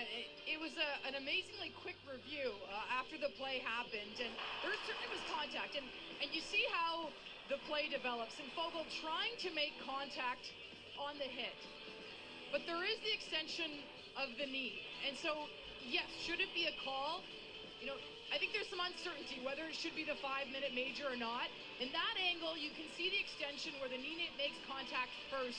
The counter argument for the minor penalty for a 2-minute minor is because Luostarinen is trying to get it out of the way as he's delivering the hit, which makes the knee even more blatant. So, quick review. I do think it was a call, but you can see the uncertainty whether it should have been a 5-minute. The last replay that we showed clearly to me was a knee incident. I can live with that call. I don't like 5 minutes, though. I just didn't think it was dangerous enough for that. I think he's not reaching with his knee. That is a bad angle. The other angles don't look clearly as dangerous to me. So I don't think it's a 5, and I'll tell you why, because Stanley Cup Finals and 5-minute kneeing to me has to be an egregious kneeing. What I think Fogle does, and you see there is extension, but he extends forward. To me, a 5-minute knee is if he sticks his knee out. Like the guy's trying to get around him and he sticks his knee out and clips him. I thought it was a knee forward, and it is a knee, but it's a 2. And I do think Listerainen, the knee is going out by Fogle, and Listerainen is trying to avoid him. So he's kind of part of it. And Listerainen, he's on the ice for a bit. He's also out the next shift. Okay, so I don't know if it's a sell job or not, but obviously that probably played into a little bit of this decision that he was on the ice and he looked like he was severely hurt. See, the knee is extended out. Sorry, forward, not out to the side. And for that reason, there's no right or wrong answer. But for me, I wouldn't call that a 5 in Game 2 of the Stanley Cup Finals. Do you think the referees, because they reviewed it, that's what's kind of interesting about it. But not for long. Not for long at all. But do you think they were in, because Bennett had gone at Bouchard, and there's no doubt that's a knee too, and you could argue if that's a 5, that's a 5. Exactly, and that's why I said, Ron, I don't think that's a 5-minute kneeing in the Stanley Cup Finals, and I don't think this is a 5-minute knee as well. This is a 2-minute. This is Bennett trying to get Bouchard. Same thing, Bouchard's trying to get out of the way, and Bennett gets him with the knee. It's not a 5, but it's a 2, and then you're going to see Ekman Larsson with the same thing of his penalty. These are 2-minute knees to me in the Stanley Cup Finals. Yeah, but Bennett was given a 2-minute penalty for tripping, right? And so, but I think it's a knee. I don't see it as the same. I think there was different. I think in the Lusterainen there was more, I think, of a sideway motion that you see. I mean, every angle is different. It happens so quickly. And then the last one, I think that it was clear there was more of a tripping. Yeah, so that's OEL, yes, right on Janmark, no question. You had Rodriguez and Carrick, you had Rodriguez and Nurse in major collisions, you had even Forsling with Hyman driving the net. It was wild. And we're going to update the injury. If we get any news at all, DA and Elliott will be all over that because 3 major factors in the series were hurt there. Okay, let's get to Jen. The penalty kill was huge when it needed to be there. Well, it was. And you're thinking about all these instances and remaining composed and disciplined. And so Bouchard ends up taking a penalty too late in the first. But here's the PK on the 5-minute major. So you're thinking, okay, this is a tough situation now with the 5-minute major. The Oilers' PK has been outstanding. And why? They've worked cohesively together, and they have been very good at applying pressure on the entries and even at their high in their own zone. So you look at all of these examples, a number of situations when they have the opportunity for the loose puck, making the pressure points and clearing the zone. And the one that they ended up making here after working together, they clear the puck, and this one ends up leading to this call, and it's now 4-on-4. So this is the penalty that they draw, but because of the pressure that they establish on the PK, and from there, it generates the scoring opportunity and the goal that they score. A 5-minute penalty is going to generate momentum from one team or another. It's either going to be a goal in momentum or it's going to be a huge kill momentum. And the kill starts, and it buys time for Edmonton to draw a penalty and get to 4-on-4. And then on 4-on-4, a great play on the wall here by McDavid, and this is Ekholm chugging up the ice. He beats the forechecker. It's a clear-cut 2-on-1. And what do we talk about? Bobrovsky hasn't been beat 5-hole all playoffs. Well, he just was there. But the key to this was Bouchard with the sneaky screen on Barkov, who I think is going to be a little bit more impactful on this 2-on-1, possibly. But Bouchard, knowing he's not factoring in on that, he doesn't need to get involved. He just needs to buy a little bit of time for his defenseman right there. And then obviously Connor with the great play on the wall to spring him. And I'll tell you partially why Bobrovsky gave up that goal on that 2-on-1, simply because it was over 11 minutes of game time action. And unfortunately for him, in real time, it was 26 minutes and 12 seconds. That's forever from opening puck drop to when you get your first shot. That's next to impossible. 5-hole just normally doesn't go in on him, and so that's the reason why. Let's bring in David and Elliott. DA. All right, thanks, Ron. It was a revolving door of players in that first period with Lusterainen and Fogle. Of course, Nurse and Ekblad. Let's start with the Fogle hit. Well, they broke it down a lot. We don't need to discuss it any further, but when Lusterainen got hit, I think a lot of us were wondering, we'll get to them in a second. Nurse left the game, and then he came back for one 13-second shift, and then he went back. That is definitely the biggest question. Lusterainen did return. He looked like he was seriously hurt. He came back. Aaron Ekblad did come back and do an 18-second shift at the end of the first period. when this one happened too, considering Ekblad's injury history, we were pretty worried. But the one to watch is Nurse. So 2 Panther players fake injured, come back, and play perfectly fine. Something to watch out for this series, I think.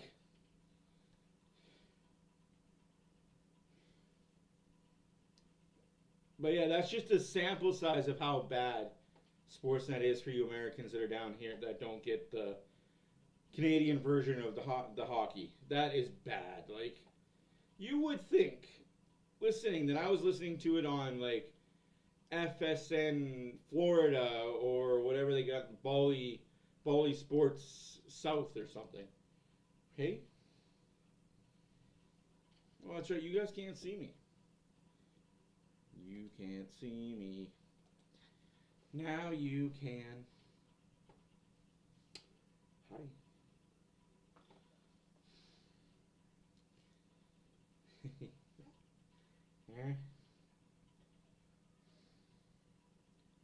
Now I can't be all screamy and loud. Oilers will start the second period on the PK. Again.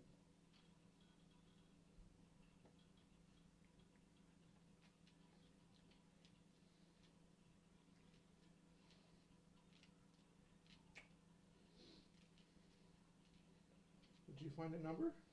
Did you find a scratchy part in my shirt?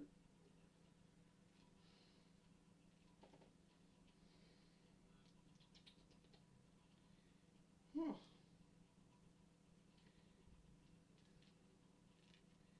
Did you find the scratchy part in my shirt?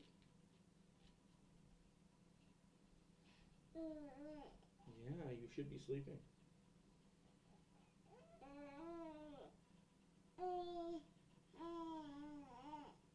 Really? Tell us all how you truly feel.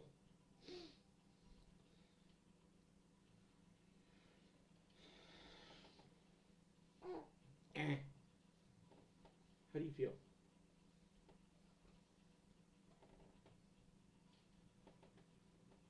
How you feeling?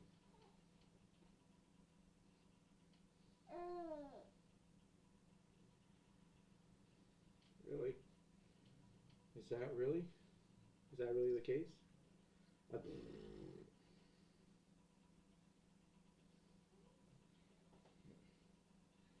clean up that drool. You drooling all over. Why are you drooling all over? Yeah, don't pay attention to them. They're not important. No, they're not important.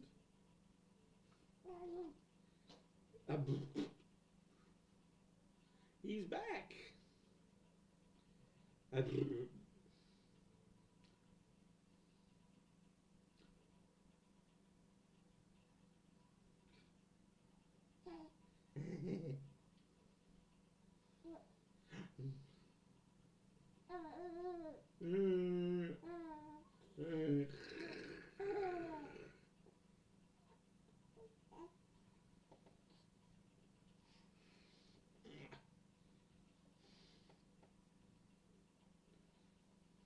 you don't want that towel either, eh?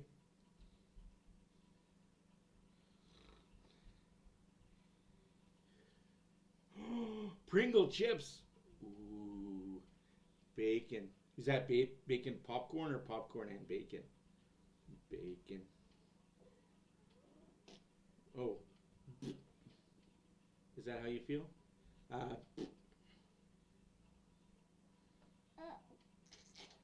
Really? Really? Well, last I checked, I make the rules around here. You're not the boss of me.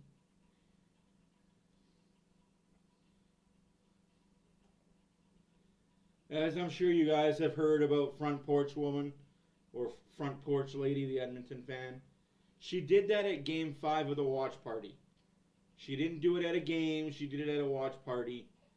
And now she's internet famous for 15 minutes. I haven't seen the video. I don't know anything about, just what I've heard. I'm a gentleman. I don't look for videos like that.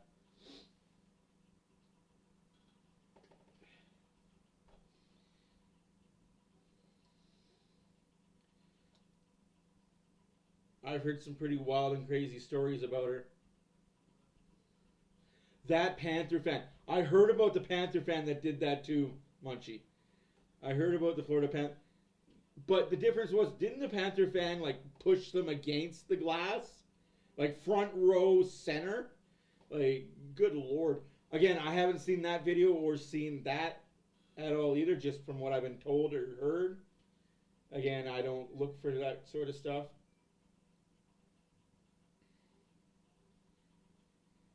Anything for attention these days, though, eh? Like, what do you want to do for attention?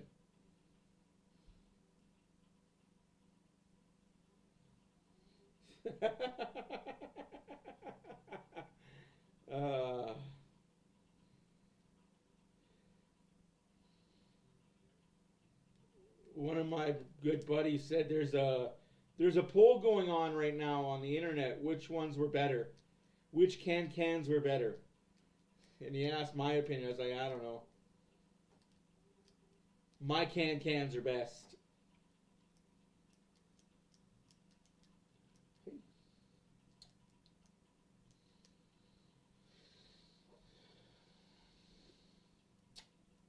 What do we do with you? Excuse me.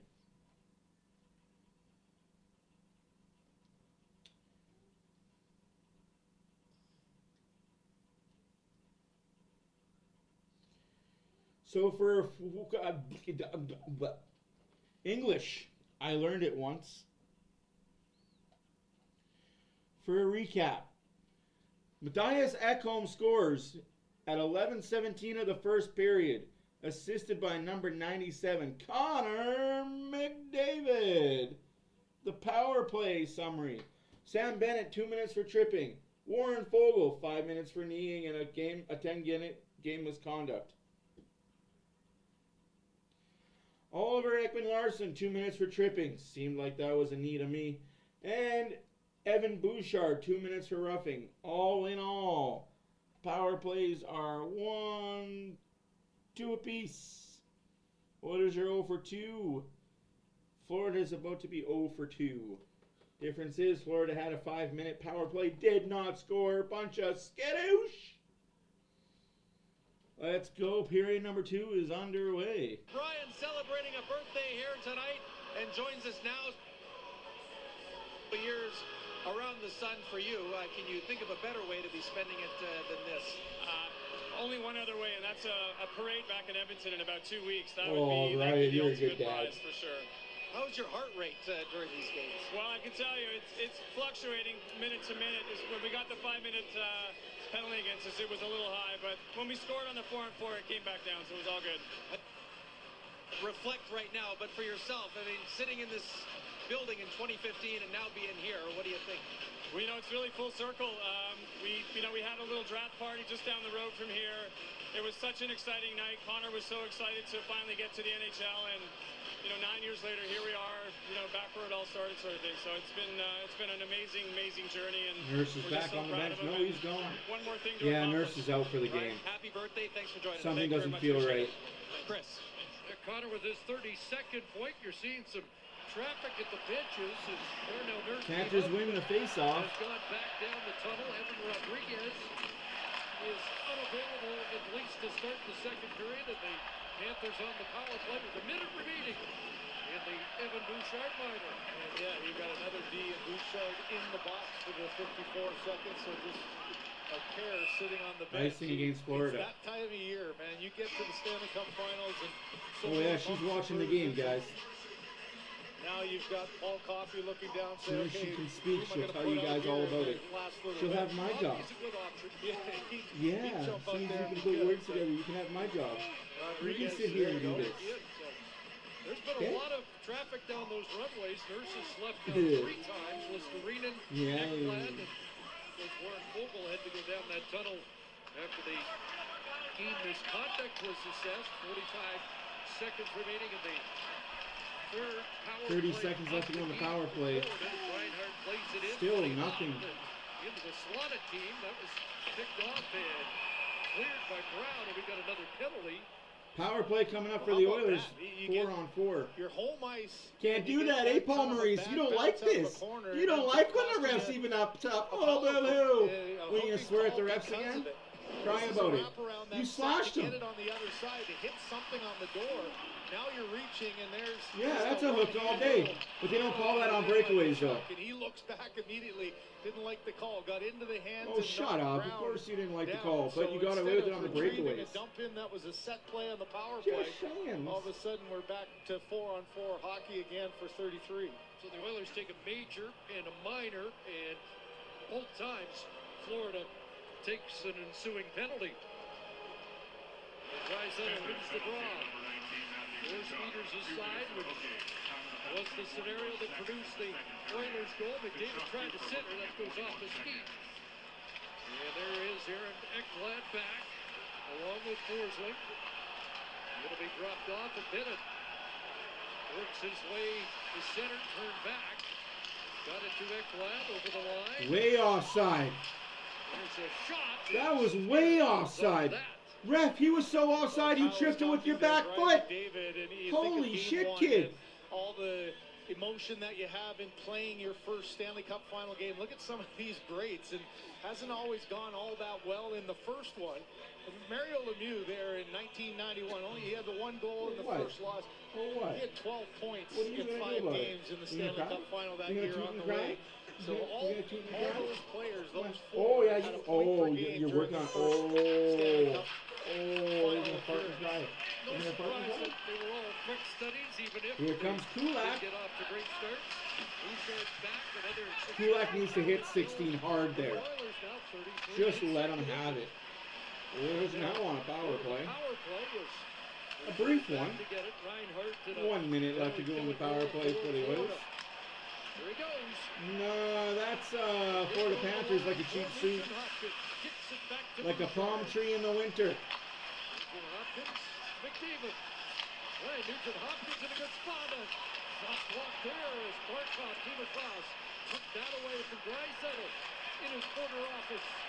And on Forsling and Ekblad able to work it down the ice. You talk pre-scout. Every coach talks about how you prepare. And there's Barkov. Perfect read again. You know where Draisaitl is going to be. Good puck movement by the Oiler power play, but that shot blocked by Barkov getting in the shooting line. McDavid back in, one shy of his playoff best, 33 points. Bouchard a blast. That was blocked by Stenlund. And that goes over Bouchard and out. Evan Bouchard had 16 shot attempts. Here's Stenlund with the steal. Hit back. Oh, what a chance. And Bennett Okay. unable to convert. You guys might have to do this alone for 5 seconds. I gotta get a baby a bottle. Bennett able to come up with that, and now Kachuk back on the ice, so Oilers almost gave up a short-handed goal at the tail end of that power play. That puck was in the no-play zone for Stuart Skinner, and Bouchard lost the puck battle there, and another point-blank shot. Oh, look at that, it's a backhand by Bennett, and it hit a stick and just went wide. Forsling a drive, and that caroms off the body and out. You know, at the end of a power play, Bouchard's coming back. Well, there's another one down the tunnel as Nurse comes out. And Bouchard, I think at first maybe thought Skinner was going to be able to, but a little spin off there by Stenlund. Just a great pass to Bennett in the slot. You saw the goal, second goal by Rodriguez in game 1 from that very spot up and over the glove. And Bouchard's watching it on the big screen going, yeah, I got to get my stick on that one, not allow that pass to happen. St. Eric on that draw, but it's won by Florida on third of Tarasenko, and that's absorbed by Skinner, marking the accomplishments of First Nations, Inuit, and Métis people. The 2024 Inspire Awards, June 21st. Watch free on CBC Gem.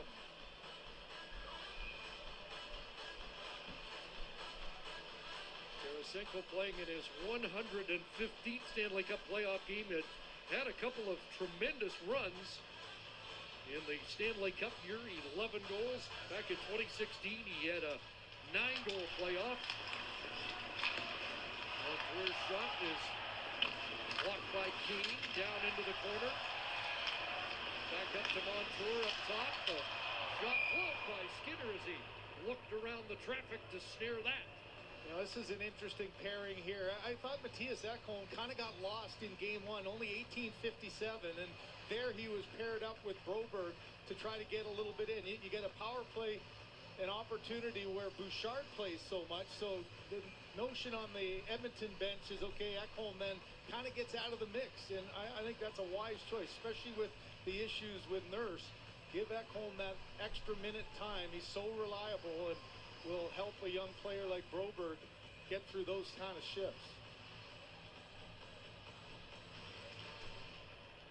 This time Carrick able to win that face-off in his own zone. It comes to the line.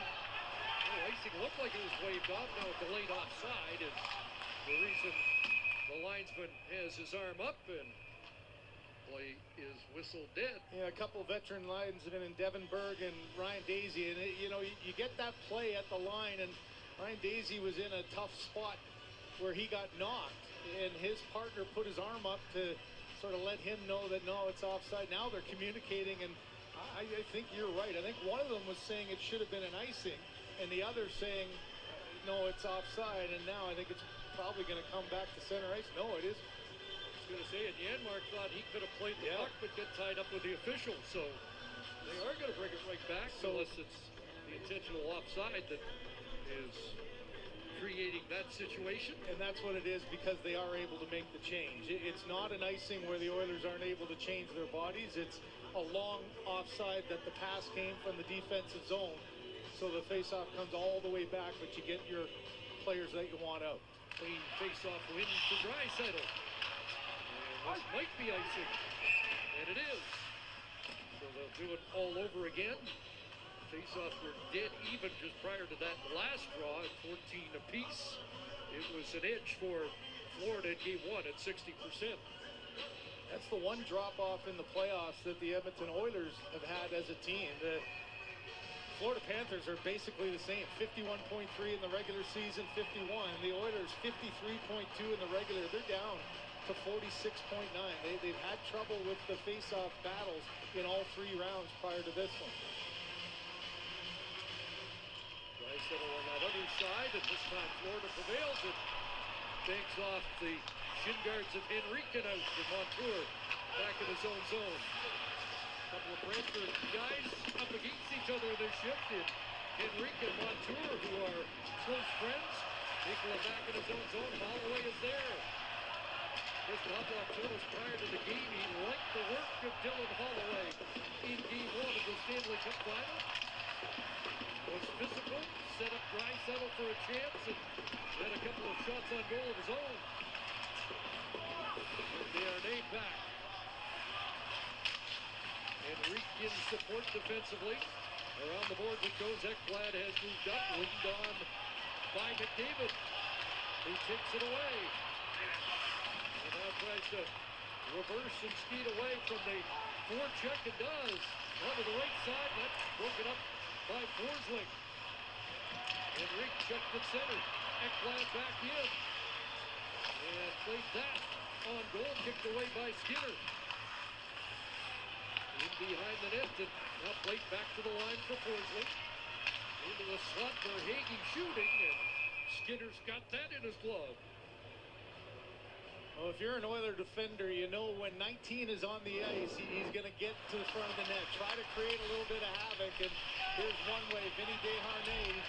Look at Tkachuk takes a quick little peek, getting arm up on that one as Desharnais gets the stick to the back, and down he goes. No penalty called, but you know very well if you're an Oiler defender that any chance he gets, Tkachuk's going to try to get in the face of Stuart Skinner.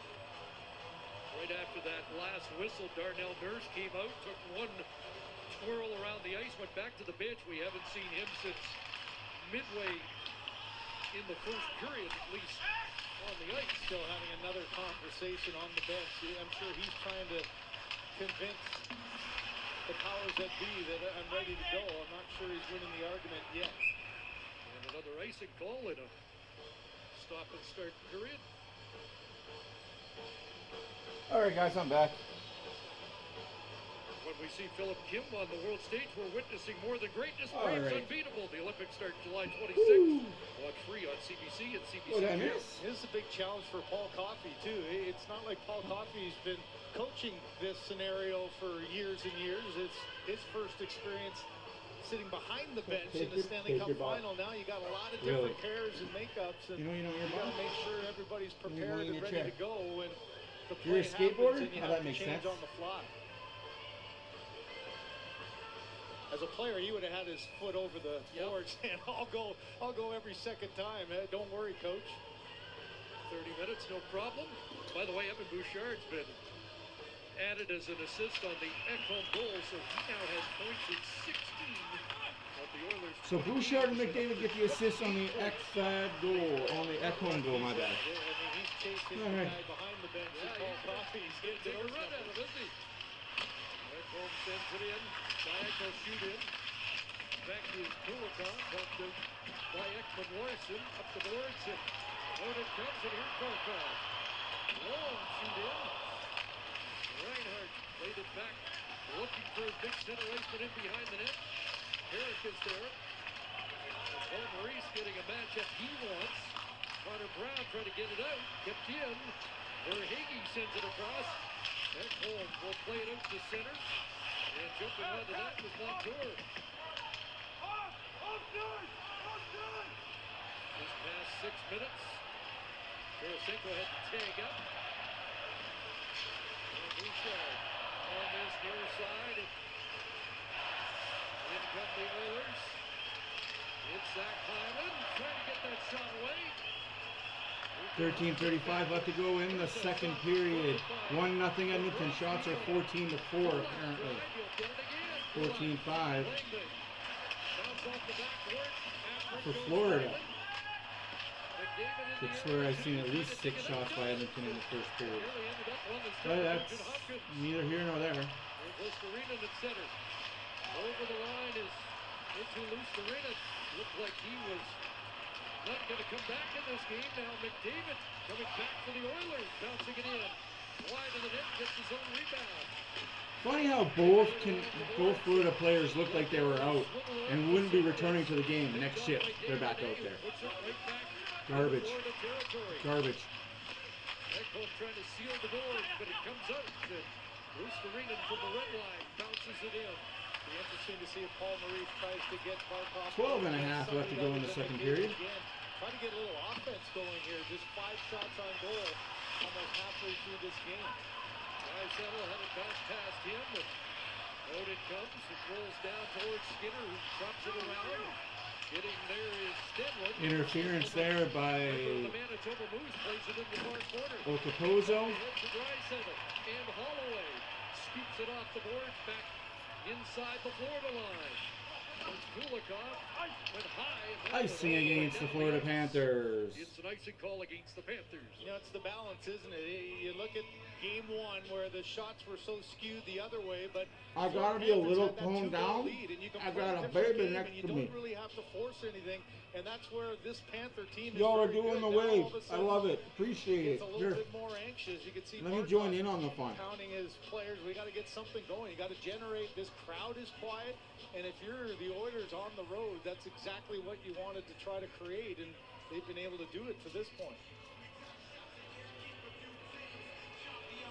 The only Oiler with a shot on goal here in the second period is There. Brett Kulak, which wants to draw Hyman trying to. I'll join in on the fun of the wave. There's Lawrence. Jackasses. Off the boards and out. McDavid. And Bouchard gives it back to the Oiler captain, who drops it back in. Ekman Larson, along with Kulikov, the third pair for Florida. They've combined for over 2,000 games in the NHL, regular season and playoffs combined. Broberg, not nearly in that vicinity, dropping it back into Edmonton. David trying to turn quickly on Stenlund, but lost it in. Kulikov bumped. Played to the line, and here's Broberg with Bouchard and McDavid. Evan Bouchard cuts to the middle, dropping it on. McDavid pivots back. track there. Gets away. Fires that. And it glanced off Kulikov, who thought it hit the netting. I think the fans in that corner did as well. Well, it continues here. Didn't get a stoppage, but Florida's going to work it out anyway. And Stenlund will drop it down into Edmonton ice. But that play should have been blown dead, but no, we got an icing against Florida. 10:55 left to go in the second period. Oilers won, Florida not a tang. Close to home, the National. Watch free on CBC Gem.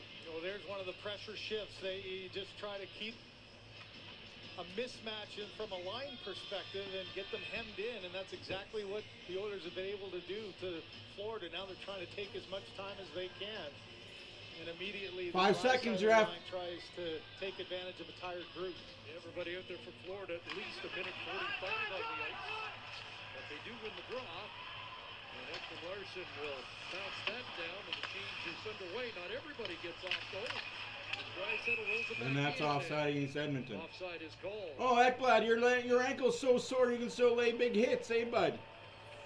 So 1-0 Edmonton. You're watching Game 2 of the Stanley Cup Final, where more hit. Ekblad's a POS. Yeah.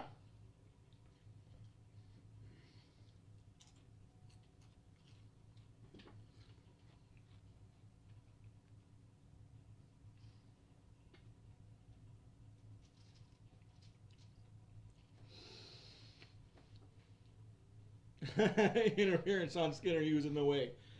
In the way of the puck.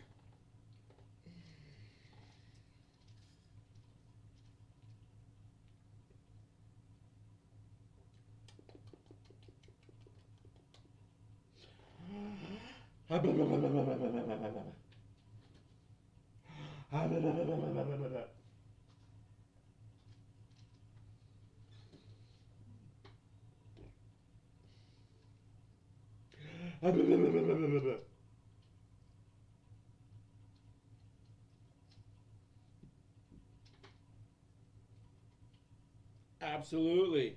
Edmonton's winning. The refs are doing their job. I agree with you, Rio. Edmonton's winning. The refs aren't doing their job. Come on, refs. What are you doing? Don't you know Rio slipped you that extra 1,000? Rio, next time, instead of giving them a bag, you got to give them 2 bags. 1 bag wasn't enough, man. You got to give them 2. 1 apiece, man. They don't like to share. Help put Evan Bouchard on the path to quickly becoming one of the most productive defensemen in the league. Ekholm remembers in Nashville as that team started to go through changes, being paired with younger partners to help them along. He said his mindset shifted then from what can the team do for me? His mindset shifted. For the team. That He has been a shifted, team-first presence since arriving in Edmonton and has the first and only goal so far here still of Game 2, Chris. We want Gene. He said that Nashville team kind of dipped their toe in the water for a period and a half. 1,000 pennies. That was not the case for Game 1 for the Oilers, who now have another problem because Leon Draisaitl went to the room. So there's a combo of Draisaitl went to the room for skate. One equipment, one medical, and you're right, they've both been down numerous times, and we'll keep an eye on Draisaitl. Ooh, Florida almost scored on themselves there. Worked on that. Here comes Lundell over the line, dropping it off. Score! And then they go back and do that. Nicola has tied it. Wow.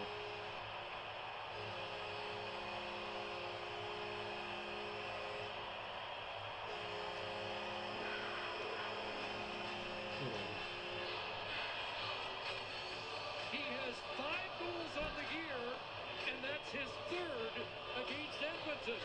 Well, how about that play as it looked like he'd get an own shot on the goal as a turnaround spin? That was Nicola, who Bobrovsky had to be sharp, but then he wins that battle. Look at Ref ran into Brown. Of course he did. Brown a little bit late reacting, and what a drop pass there as he just walked into it.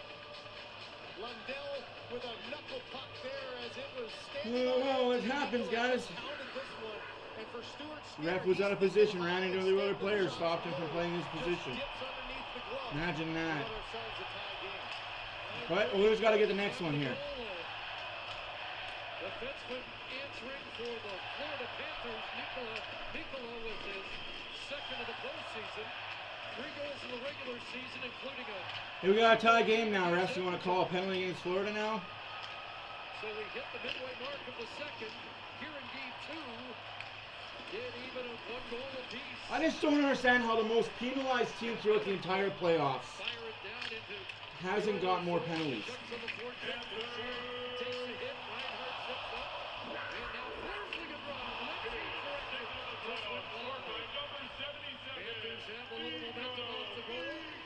It happens, folks. The Oilers got to stop playing on their heels, though.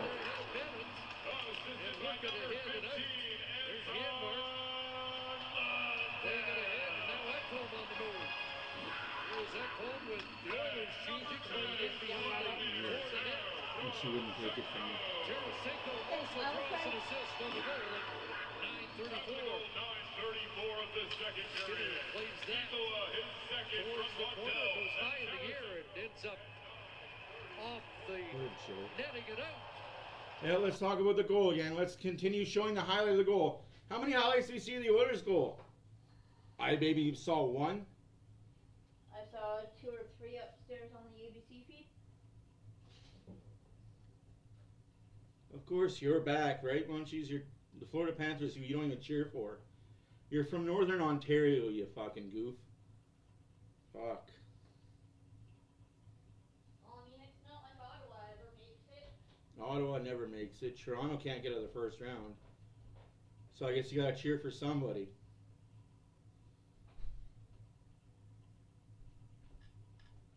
I've heard of ABC, but ABE, I don't know, that doesn't make sense.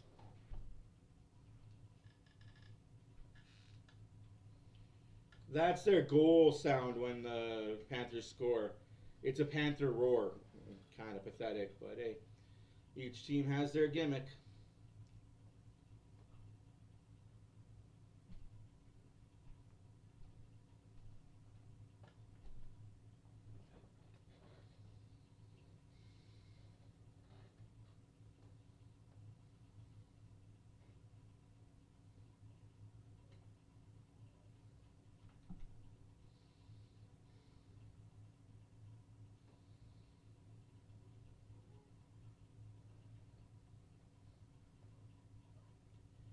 It's alright. Oilers will figure out a way to win the game. So one thing about this team is they find ways to win.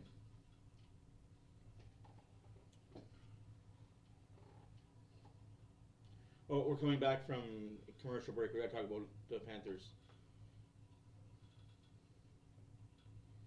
Bit of a high hit.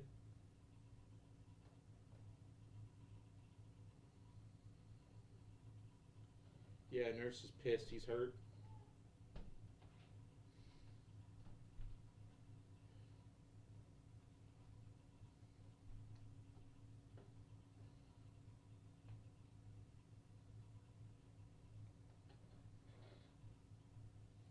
It's right on his bone. I don't know whether he's trying to sell Paul Coffey that he's ready, but it's a tough spot to come back in to, and you're just not sure. It's right on his bone. There's been numerous discussions down there, and you got to balance the fact the guy hasn't played, and you know that he's going to be far less than 100%. Hard to slide him in there, especially as the game just changed here to a tie game. A little bit more pace and energy. Barkov keeping it towards Reinhardt. He is sealed up there by Kulak. American support does come loose for Florida, though. Wrapped around to the point. Oh, you got the same old material there. Good night. There's Verhaeghe digging in behind the net. But Garrett stays. You don't have an original thought in your head, eh? Like. Verhaeghe off the puck and does just that as Broberg takes over. There's that mind change for No original thought in Good Night said. I mean, when you smoke that much weed, it makes sense. To try to get some kind of spark. There's an all-man rush. It's not field. Fly. Hand sticker across. Made the stop. Still loose. Montour. And that was redirected wide. And Montour looked back door. And Florida comes close. That's a huge stop by Skinner. Kachuk roaring back in. And a short side shot. Sam Bennett just two-hand chucked fucking Broberg. Same penalty that Bouchard got. Glove to the head. On the move on his off leg. He'll curl Mikula plays it to the line. Desharnais right on. Holloway trying to reach that rebound. Hooked it toward the near boards. As the pulse of the game starts to pick up. There's a bad Too many men! Looks like they had too many. Over the line. They had 7 guys! As West Arena came back defensively. Holy fuck, ref. I know. Hey, league, we get it. We get it. McDavid was there. It's brought back in by Hyman. He won't chase after it. Zach Hyman has celebrated his 32nd birthday yesterday. Here's Hyman in front. Trying to reach that. Some more hooks on the hands, eh? His way through the blue paint. Off his skate and now chopped out to center. How many men are you allowed to have on the ice at one time? 15 minutes of ice time in the game. Here's Farina back in. Lundell and Tarasenko couldn't get him the puck.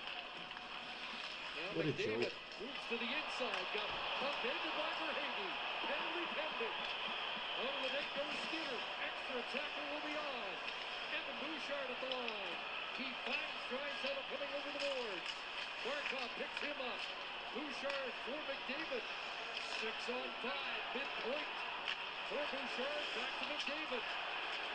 Into the slot. And that's touched by Barkov. But Edmonton's going to get a power play with Florida turning it up. 6 What? minutes No. remaining here in the second. Ah, boy, in a game that just didn't have a No, whole lot good going night. for a while, Actually, all we're of a sudden not it's a tie game, and shaking up at all. But thanks for trying, you idiot. his feet there, a smart play by Kachuk. Honestly, I don't know who's more stupid. You or a liberal. Like, are you dumber than Trudeau? Probably. In tight here, Hyman trying to get his stick free as Montour does enough to hold him up. And here's the call, skate of Verhaeghe on the skate of McDavid. And of note, Jean-Hubert was the official who made the call. He was back in the neutral zone. You're The one not right in funny, front didn't Munchie. make the Like, call. An go another opportunity toke there, here bud. to change the momentum of this game. Go have another Put it on toke. power play. You need it. 0 for 5 in the series. 0 for 2 tonight without a shot on goal. As you mentioned, Chris Knobloch talking the Dallas series where it looked like, okay, nothing was happening on the power play until you needed it the most. They went 4 for 5 the last 2 games, and here's one of those moments in a key time in a game that got to find a way to try to put it in the back of the net. Face off win by Stenlund, but the Panthers don't clear initially. Ekblad ahead, now they will work it out with Stenlund. Oh, that goes over the glass. Did he get outside the line? They're ruling he was about a foot over the blue line. Chris Don't compliment Trudeau like that. Now the officials are going to talk about it.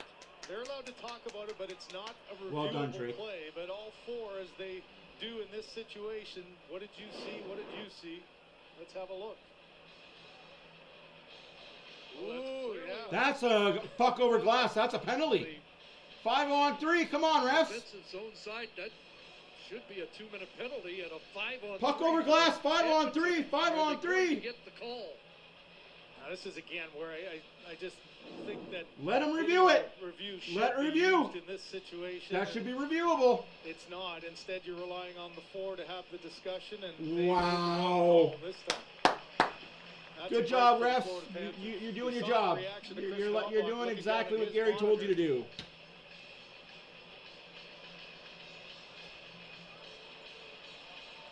Face off. Doing exactly what Gary told you to do. You fucking clowns.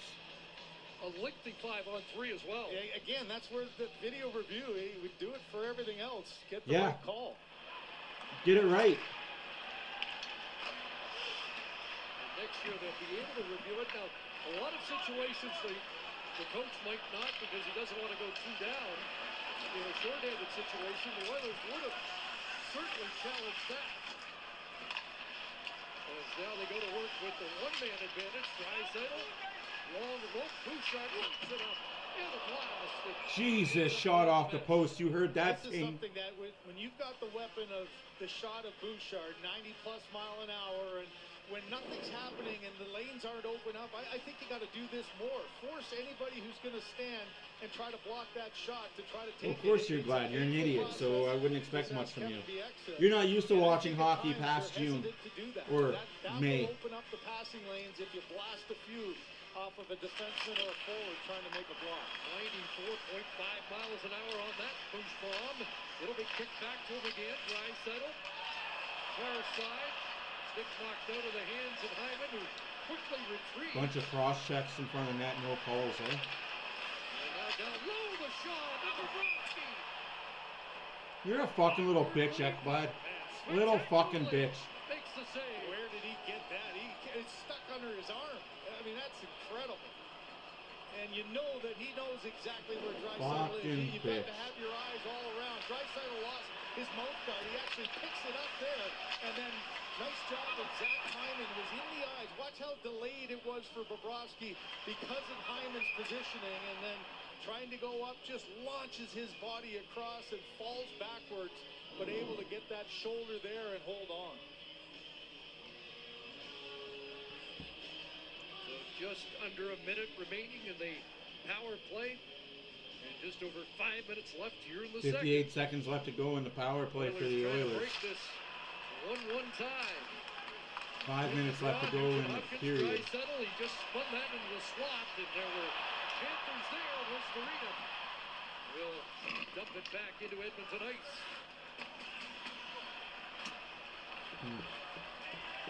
Bouchard's gonna. Yeah, his glove side is pretty strong. Into the zone, and now curls to set it up. Bouchard Shoot blocker. 97 to work. Turning back on Kulikov. Bouchard back to him. In the middle. Holds. Nugent Hopkins across. And it can't. Hopkins needs to shoot that puck, man. Like, David on it again. All over the ice. Nugent Hopkins to Bouchard. Nugent Hopkins to McDavid. Nugent Hopkins to Bouchard. Now Draisaitl. Bouchard the shot. It's turned aside to the corner. Penalty done. Pressing continues. Off the post. Swinging in his. oh, two posts. That one fired around wide to the net. And now Florida's away. For Hagee under the box. To the attack for the Panthers. Swinging wide and turning back. Dropping it off, and Skinner with the save there. What's the call for now? Boy, all kinds of chaos on the heels. Nobody was able to change as the penalty was over, and for a while, the Oilers still had 4 forwards and 1 D. Here's the give and go, a quick little pass across. Nothing there for Hyman. Another block off of a bomb. This one, Bouchard gets in, and Restораinen, and then Nugent Hopkins, the quick wrister with another great screen in front. Bobrovsky can't get to it, but the crossbar does. Power play Florida coming up.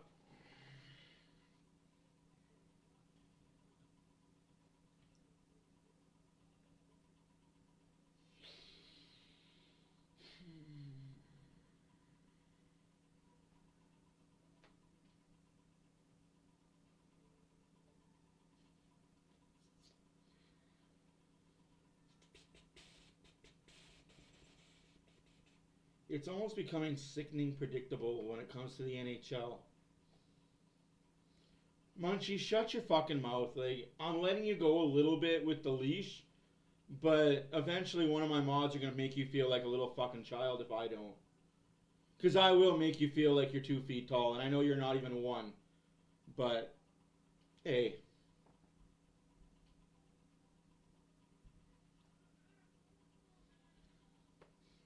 You'd have to jump up and you still couldn't reach my ankles, kid, so.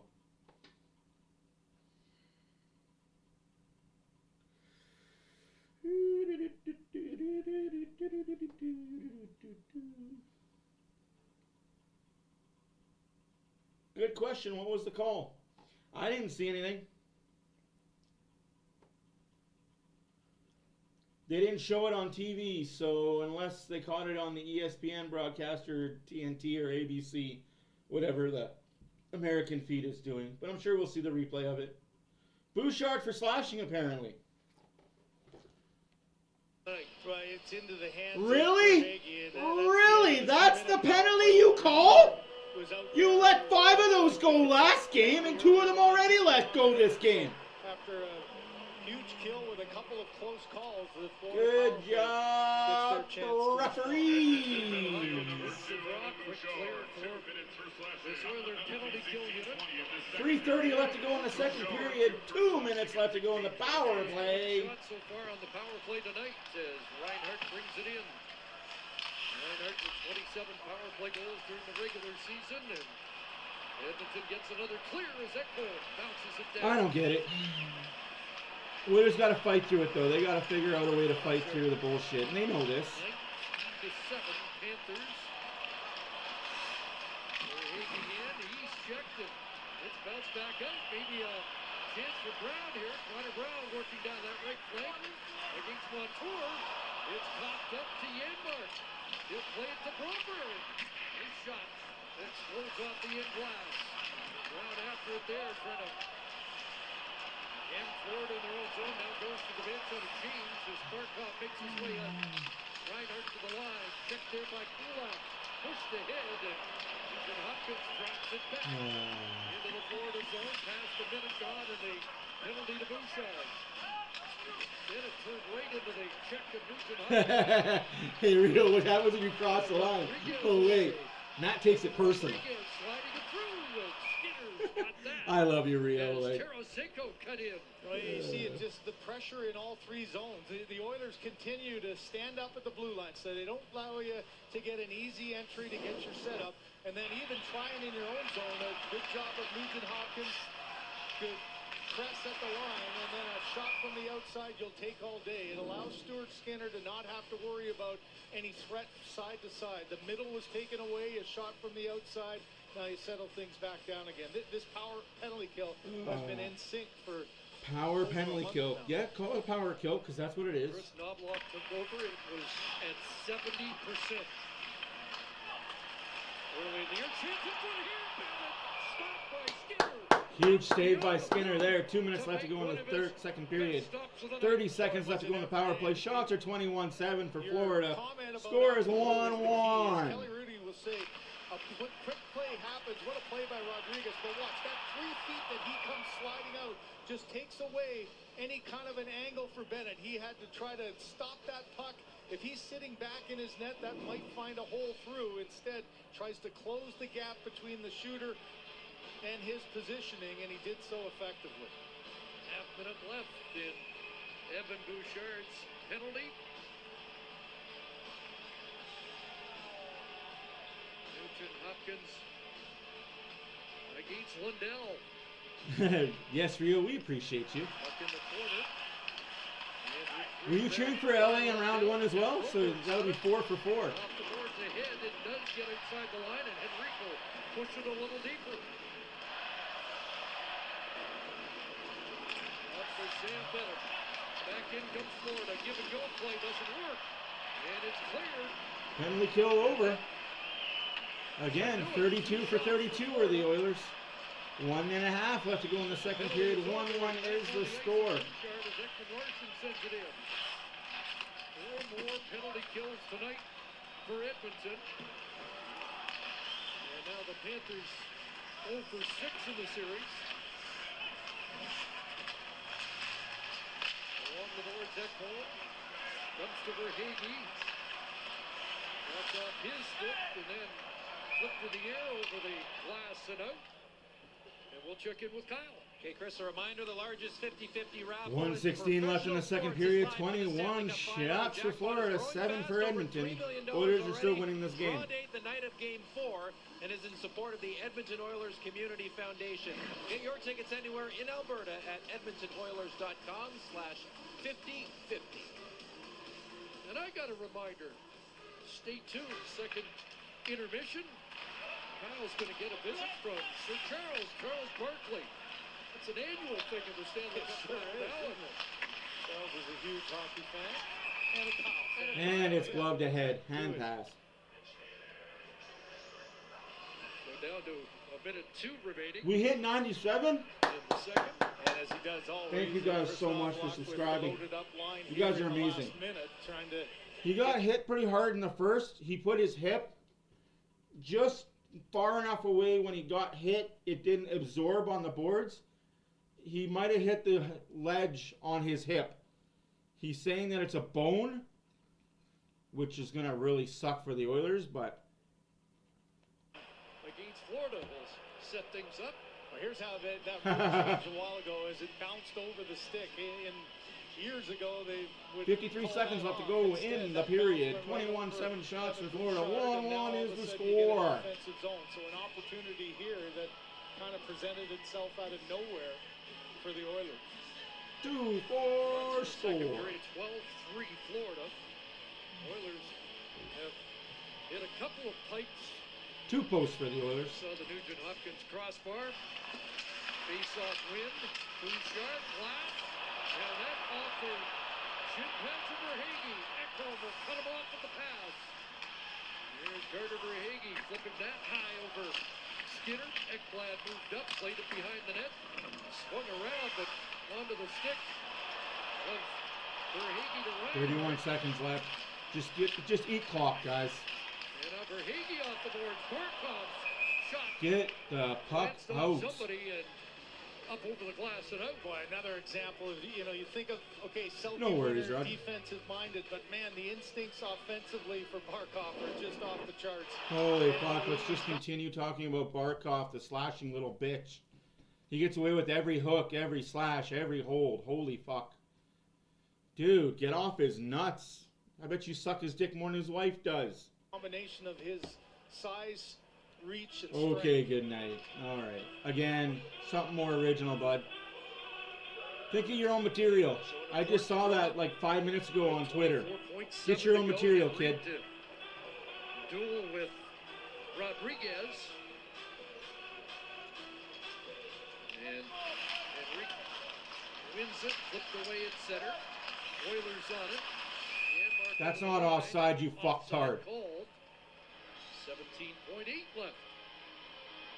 You mentioned the last few games. Game 1, the lopsided shots, and it was all Florida getting the early lead. Game 6 in the Dallas series for Edmonton. They win an important Game 6 with just 10 shots, but I'm sure for Chris Knobloch and his coaching staff, you got to find a way to create some offense and get some shots on goal. You've made it a pretty easy night so far. 15 seconds left to go in the period. Flores spun away from a check. Looked ahead for Rodriguez. He'll fire it down. Florida looking to retreat. Puck along the boards. Oilers try to keep it there, and the horn sounds to end the second period. What the fuck are you going to do, Montour? You haven't fought nothing in your life. The only thing you fought off was a flu. And Nico Mikkola with the tying goal at 9:34. After Matthias Ekholm had scored for the Oilers in the first. Ron and company with our sixth.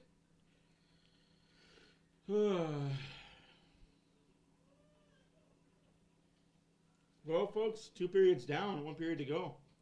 1-1 after 2. I'm not going to let you guys listen to any more bullshit from Sportsnet. I'm not going to put you guys through that.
That's awesome. That's awesome, Lugo.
be bad.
And we're back. Sorry about that, guys. And duty calls, duty calls. Only 2 Oiler forwards with shots on goal. McDavid and Draisaitl so far in this game. As Ekholm goes back to get it. Up ahead it goes. It goes off Nugent Hopkins deep. Hyman on the retrieval, but Forsling is there.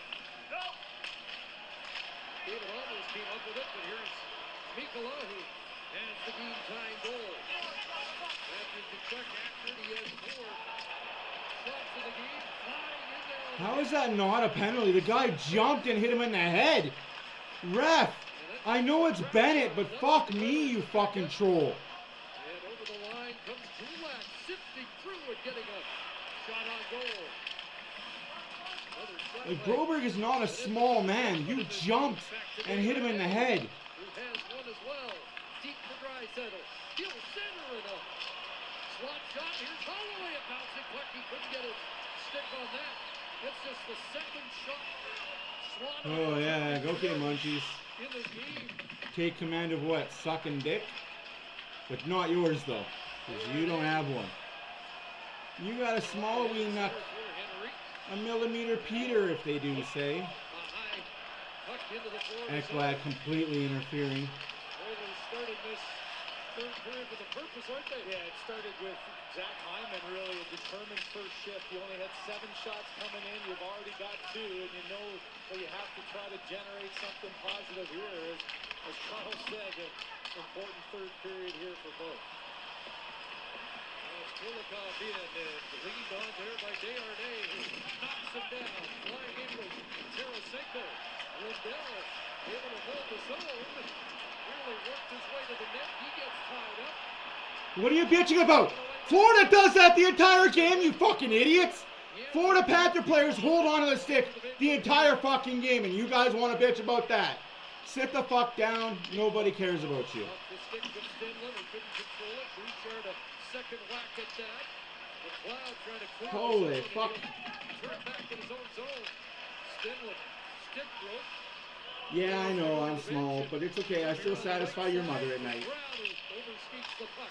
Kept alive by Bouchard.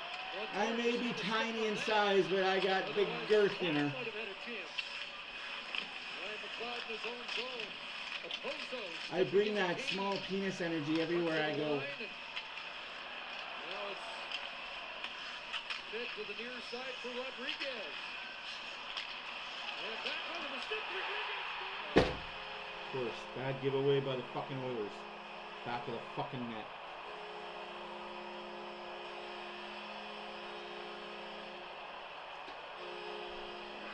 What a bad giveaway by the defenseman. Second in as many games for Evan Rodriguez. Bouchard bad giveaway back of the fucking net. Heels to start, but how about this play at the line?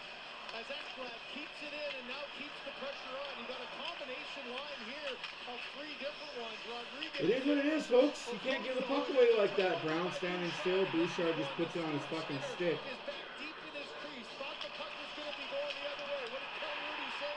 Always expect a turnover. You never know when it's going to happen. The turnover happened. Quick shot by Rodriguez. And this crowd that was pretty quiet to start here back on their feet.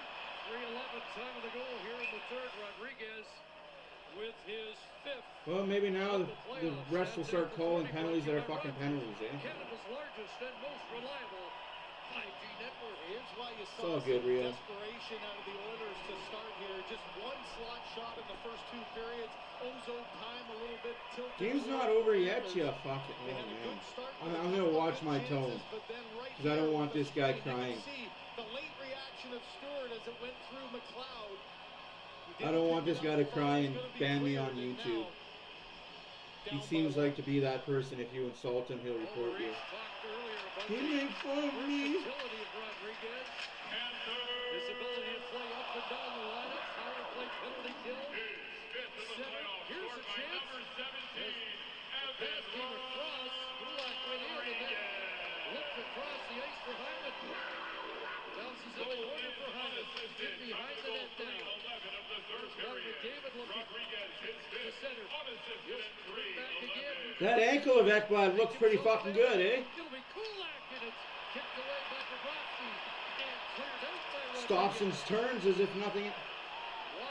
Too many men again! There's 7 guys on the ice, you fucks!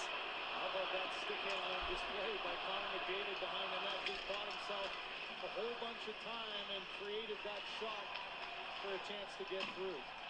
Ekholm ahead. Good job, ref. By Henrik. Bobrovsky out to play it. Nikola couldn't handle it. Draisaitl back to Desharnais. Shooting it. Walked it away by Bobrovsky. It's not over in 4, Oilers. Enough. The Oilers have outmatched Florida in every way. Henrik back to the attack with Holloway. Trying to roll it through for Dylan Holloway. Relax, guys. It comes out in front. Draisaitl couldn't reach that. Left alone in front of the net. That pass picked off by Verhaeghe. Off the boards, but knocked down there. More urgency from the Oilers now. Bouchard across to the Edmonton goal scorer, Ekholm. Played that wide of the net. Bouchard steps up. It's played past him and out. Evan Bouchard at center. Rolling it back in, and Sam Carrick taking Ekman Larson to the board. Connor Brown behind the net. Along with Carrick. Here's Broberg trying to get it to the net. And then had it spin off. Guys, Florida has the advantage right now of having the lineup they want out there against whoever they want. It'll be a different series when the Oilers get McDavid out against this fucking bottom pair defense. Relax, guys. It's not over. This game's not over. Tarasenko cut down on that shot. Another shot rolling through and reeled back in by Bobrovsky. Well, just a different pace, isn't there? It always seems They're not better tonight. Oilers are good. They are not better tonight, man. Why? Because they're taking shots? That's a fucking joke. A route to the net, and 5 strides later, he just able to close the gap. The shots are from the outside and they're not dangerous. It's shots that Florida takes that Skinner can make saves on easily. Florida is not scaring me at all. 2 missed calls for too many men on the ice twice. That's what scares me, is that you're allowed to have 7 guys on the ice, possibly 8. Panthers in 4. Okay, buddy. Ice in the Edmonton zone, so a slight delay here. Oilers scored on their first shot against Bobrovsky tonight. 11 stops since. Off the draw, one there by Reinhardt. Ekholm back with Barkov on his tail. Bouchard trying to sweep it around. Yeah, bad giveaway by Bouchard again. Barkov hooks Ekholm again. Barkov gets away with a lot of penalties. Must be nice to be a Selke winner. You get away with more. Yeah, exactly. Bouchard, bad giveaway.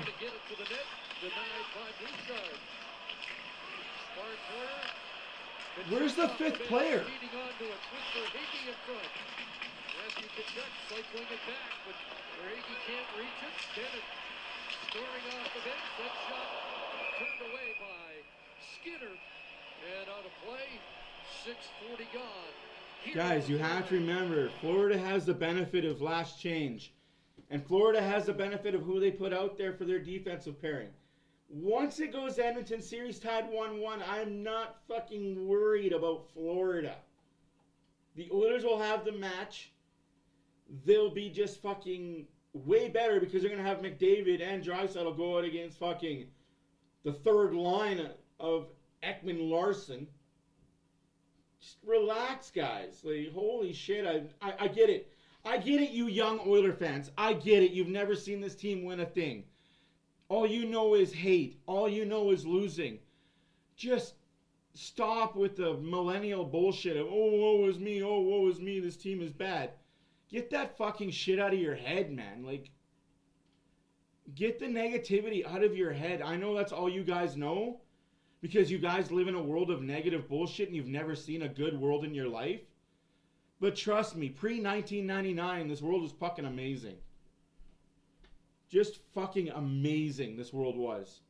And sorry for you guys born in the 2000s that have never seen anything good happen in your lives.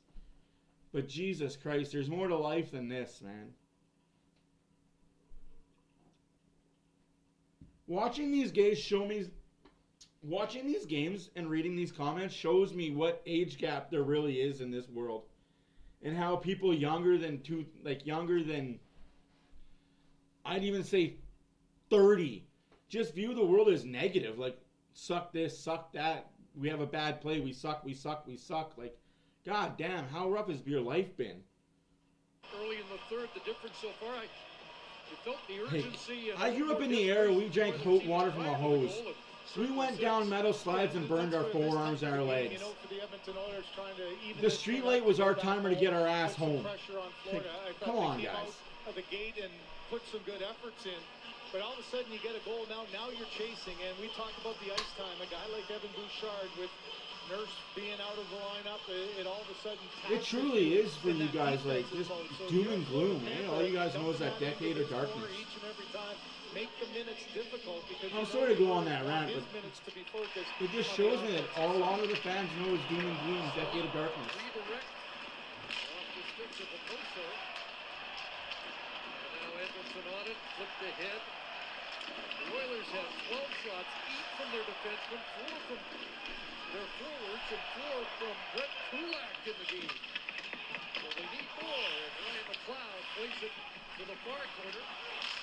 Comes back to the line, and that shot was picked off in front, and Lawrence and Oposo get it deep. Skinner nearly gave it away there. Didn't sense anybody was coming to that. Great shot redirected, and Skinner just got a piece of that. Wait, I'm sorry, guys. Maybe some of you young kids need to know what life really is. Forsling looks ahead, Barkov moving back in. Oilers have changed as McDavid comes on. And now Bouchard ahead. Draisaitl forced back, so this Knobloch's loading it up here, but they're having trouble escaping their own. Bouchard, another giveaway. We're asking him to play too many minutes for Nurse. Edmonton gets pointed in the right direction. Up to Draisaitl, who backhands it softly down onto Bobrovsky. Played for Bennett. Crashing in there was Hyman to deny an exit. And now bounce past Ekholm down the ice, and that will be an icing call. I'm sorry, guys. I can't take the negativity when it's not warranted. I get that's your feeling, and I get that you haven't seen this team win. I guess I'm privileged that way to see this team win 5 cups. Played a shift earlier. He was tired and going off, and McDavid made the motion that, no way, there's an icing, I want to get out there. So Ryan 5 cups, 8 finals. Goes back on, and this line intact again, trying to take advantage of an icing. And Nugent Hopkins right back to Bouchard. It's like, he was looking for McDavid in front of the net. Bouchard again. Ekholm fires.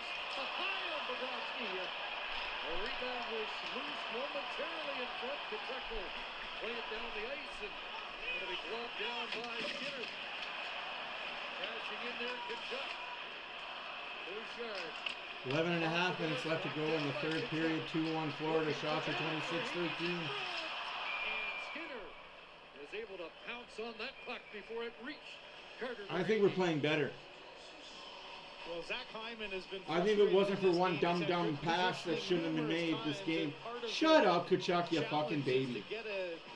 Chew on your mouth guard some more. Getting boxed out, and he got a piece of it there, but the rebound, you can see Bobrovsky a little bit off balance and got himself down. And after a turnover, not getting it out, Bouchard, tired at the end of the shift, does a great job to make sure nothing gets through. And here's at the end, a little chirping back and forth, a little push down as Bennett goes, and no penalties called. Holy shit, Bennett, that's all it takes to knock you over. Fucking snowflake, man. Third period. That's been a long wait. I think of Peter Klima back in 1990, had about 2 hours on the bench, but he wasn't injured in dealing with it. Came up with maybe the biggest goal of that Stanley Cup final. Fine hit, comes back to Desharnais. Bouncing it wide of the cage, out of the reach of Key. Nurse played 2:18 in the first. We had a 28-second shift in the second. And he's at about a minute here in the third. And Ryan McLeod. Near side, Desharnais activates. Play to the line, Mata. Kept in here by Kane. McLeod to the point. There's Nurse. That hit a skate with ricochet to McLeod. One hands it for Kane that bounced up in front, but three Panthers are there. And Ekblad's out. He gets nailed by Holloway at center ice. 10.5 minutes left to go. Excuse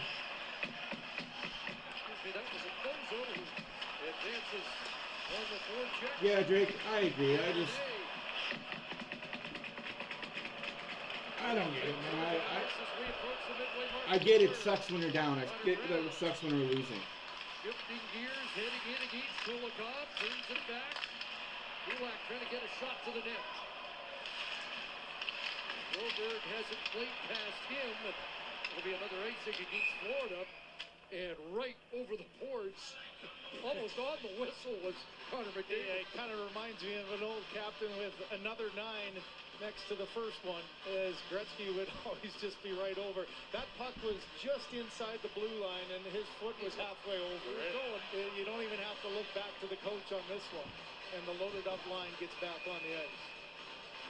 No, I can't, Lugo. Sorry, that ball was my mind that somebody. Trying to get the game back even. I don't know. This world is. Trying to even this. I guess I didn't grow up in the world of doom and gloom, and life's over. Stenlund wanted him waved out.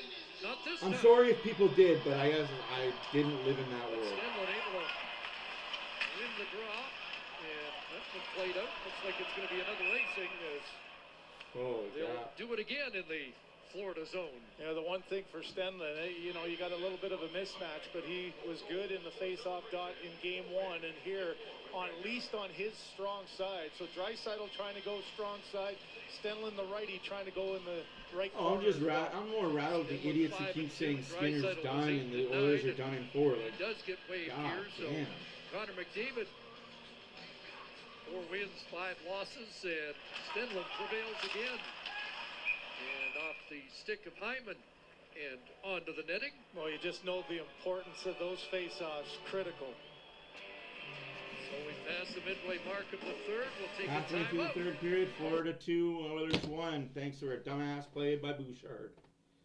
But hey, that's why you gotta play the games. Win or lose, guys. Oilers still have 2 home games they gotta play.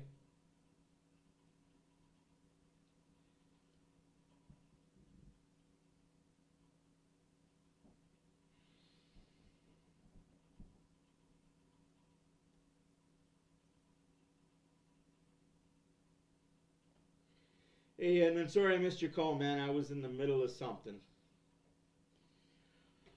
Oh, well, what's good is Florida's leading 2-1, of course. Bad giveaway by Bouchard ends up in the back of the net.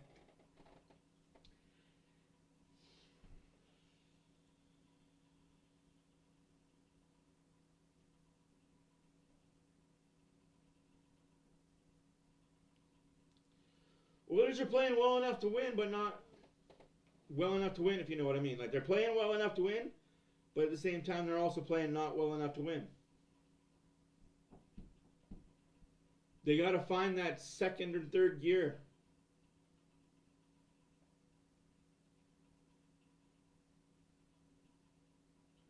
Again, can't be too upset about this performance, right? Just seems to be all we're talking about is one bad bounce and it's in the back of the net. Oh yeah, I agree. Bettman does need to go. So let's talk about the top performer, right? Rodrigue hasn't done shit all game. All game he hasn't done shit. Gets a puck handed to him on his stick and he scores.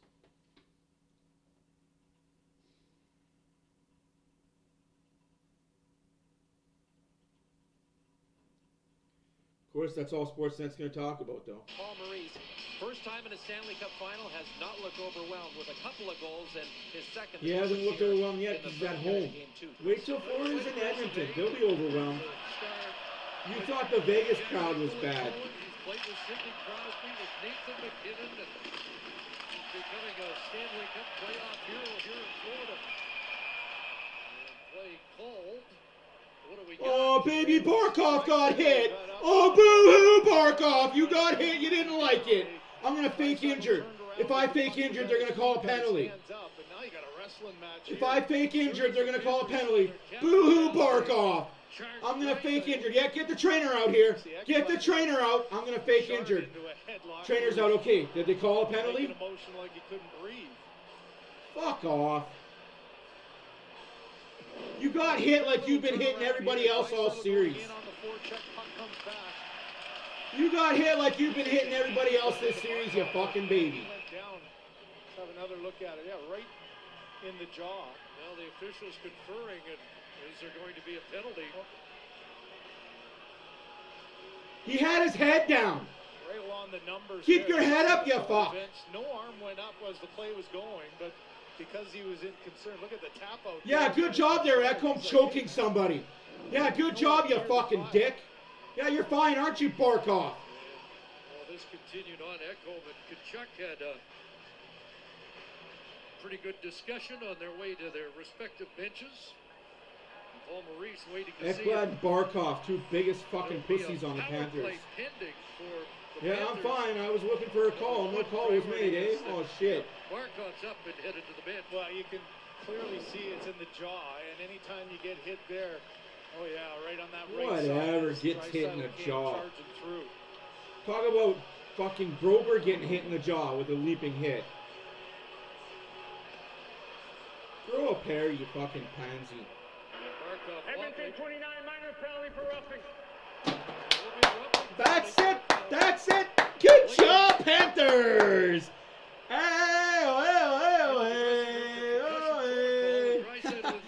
Imagine that Broberg gets jumped. With the power play, the guy leaps and hit Broberg in the head. No call on the play, sir. Try to get something going, and instead now here you are back like. Good job, refs. With the 5-minute penalty, maybe your penalty kill can try to be a spark again, and this kill that's just been dynamite has to do another one. For the Florida Panthers, you lose Barkov on your power play, which is a pretty critical part of it as well. Really, Barkov's going to be right out in like 2 seconds. He'll be down the tunnel and be right back. Explain things to Chris Knobloch, who wonders if there was no penalty call, how did we end up with one after all that time? So it's Bennett for Hagee, Reinhardt.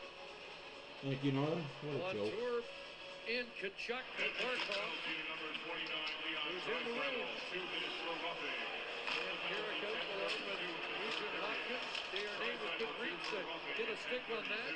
It'll be held in at the line. Late play wide of the net was for Hagee trying to get it to Reinhardt. For Hagee's got it again. Shooting, blocked Darnay. And a chance to clear in the Oilers do. What a fucking joke. Good job, refs. We knew this was going to happen. They were going to dictate the game if you always kept it a close game. Playoff Sam Bennett to work over the line. Got it back for Hagee. Hot shot high. And that ricocheted off Tkachuk and out to center. Yeah, I see him. He's just outside of camera angle. Again, redlining in this time. Reinhardt going after it. The Geek can't mark. Kulak there in the corner. Tkachuk takes it out. Montour at the line, shooting, and that hit a stick and ends up off the end glass. A chance for Brown to clear, and he does on the backhand. It's all good, guys. Like I said, win or lose this game, Oilers got 2 games at home that they're going to win. Oh, there's Barkov right there. Oh, he's back on the ice. Keep the stick and it's sent in, but Ekholm there first for Edmonton. Cloud in support. Who was that Ekblad that jumped over? Panthers on it. Trickle just wide. 29 seconds left to go. My bad, that was 15, not 16. Fired on that pass, and it takes Ekman Larsson all the way back into his own zone. 16 seconds left to go in the power play. 7:40 left to go in the third period. 2-1 Florida. Shots at 25. 15 for Florida.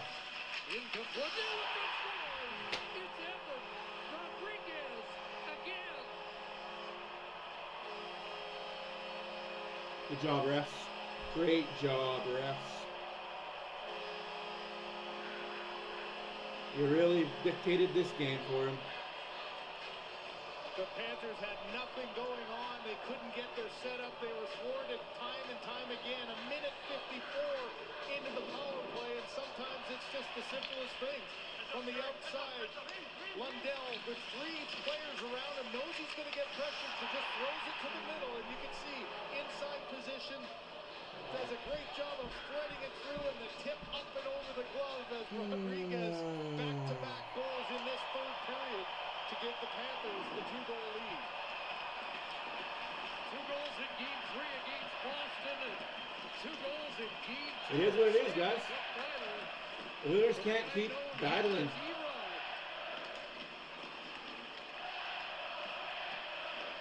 And so the tremendous penalty goal roll of the Oilers comes to an end.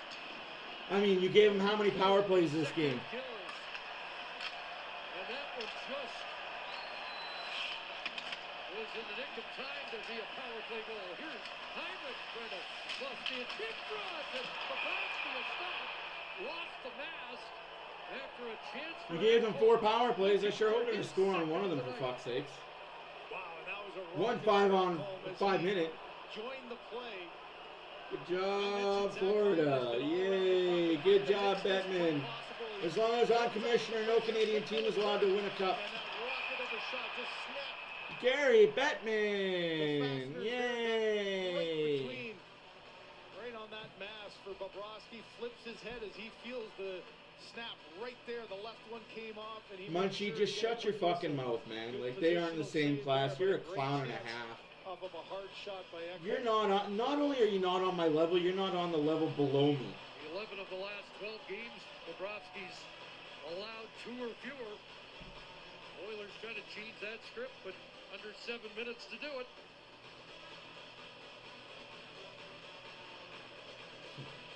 And Nugent Hopkins gets waved. Miracles can happen. Steps in. 6.5 left to go in the third period. Shots are 26-14. Scores 3-1. Sharp angle shot. Bobrovsky got that. Looks like that came up high on him. And the first starts to fly after he holds on tour in the middle of it. And Evander Kane there for the Oilers with Montour. This wrestling match continues on, and you know, if from an Oilers perspective, you just keep putting the pressure on you. You wonder if you challenge the officials to pull one out of the crowd. Good little face-off play here as Kulak again going high. We've talked about how difficult it is to beat Bobrovsky down low. There's back-to-back shots that are up high, trying to go around his ear and his shoulder.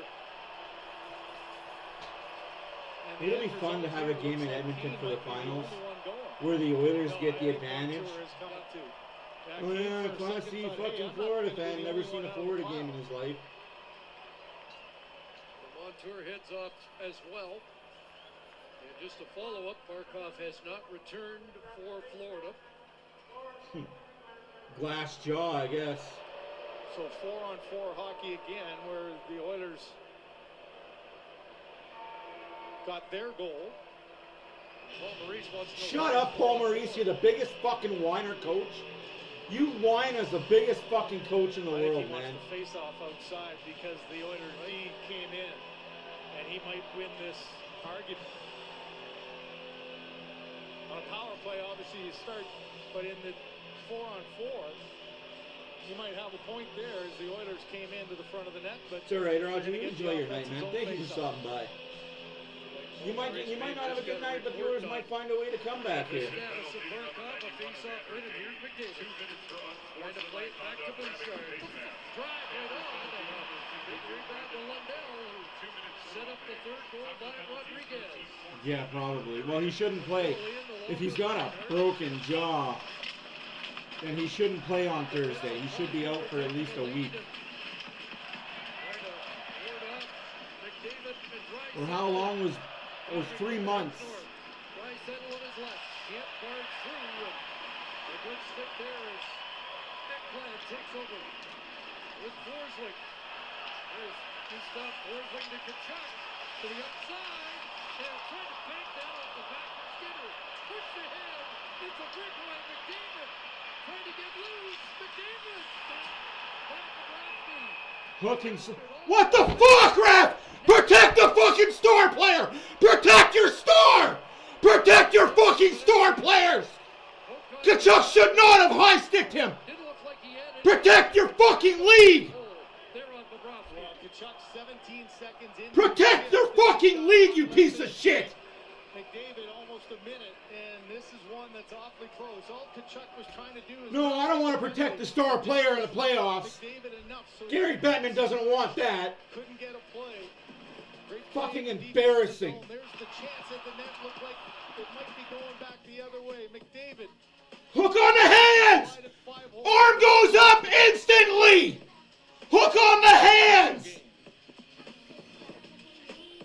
You call Bouchard for a fucking little slash on the hands away from the play. But you don't call that shit. Tim's. Try the new tiramisu cold brew. Steeped cold for 16 hours. Fucking horse shit, man. Smooth coffee taste. Get a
made, and now goaltender at the bench is Skinner.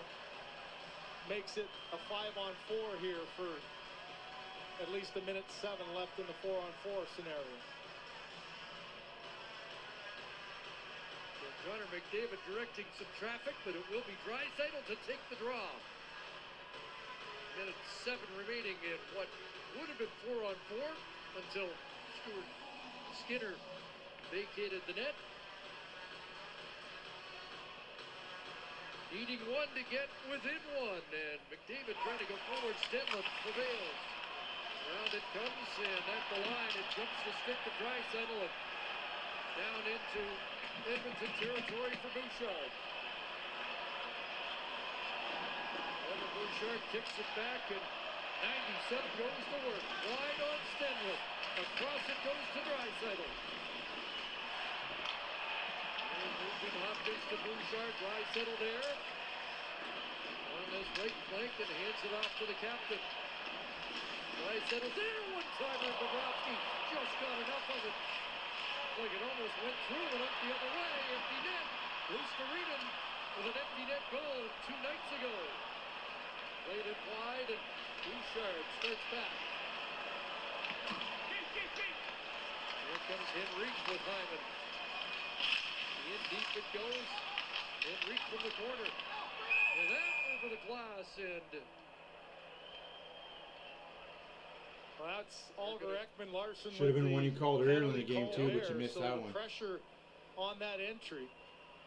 You know, the battles that are going on one-on-one, you know when McDavid's coming at you. Ekblad, we saw earlier on, just take the worst of it on a play earlier, and now this battle just continues from the hit to the corner to getting to the front of the net. Here's that little bit of pressure. Hyman trying to get close to Oliver Ekman-Larsson. He just flips this one up and out. I'm wondering here if because McDavid and company were so tired at the end, do you take a timeout, or are you just taking as long as you can here to basically have the equivalent of one?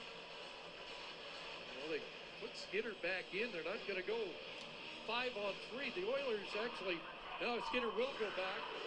They actually have 2 goals, 5-on-3. Skinner's wants to get confirmation of what they want to do here. I'm surprised you're going to do that, just because you're not sure about the draw. You got a guy coming out of the box in Montour, and any little chip away might allow him. This is going to be important for Kane to make sure he mirrors Montour and doesn't allow him any chance to get the puck. We've seen how good Stenlin's been in the late stages of this game, but he loses that. Oilers get control. McDavid down low. Here's Nugent Hopkins trying to send it for a highway. Might get a high stick. Out of the box comes Montour. And Bouchard got back to take it away from Reinhart.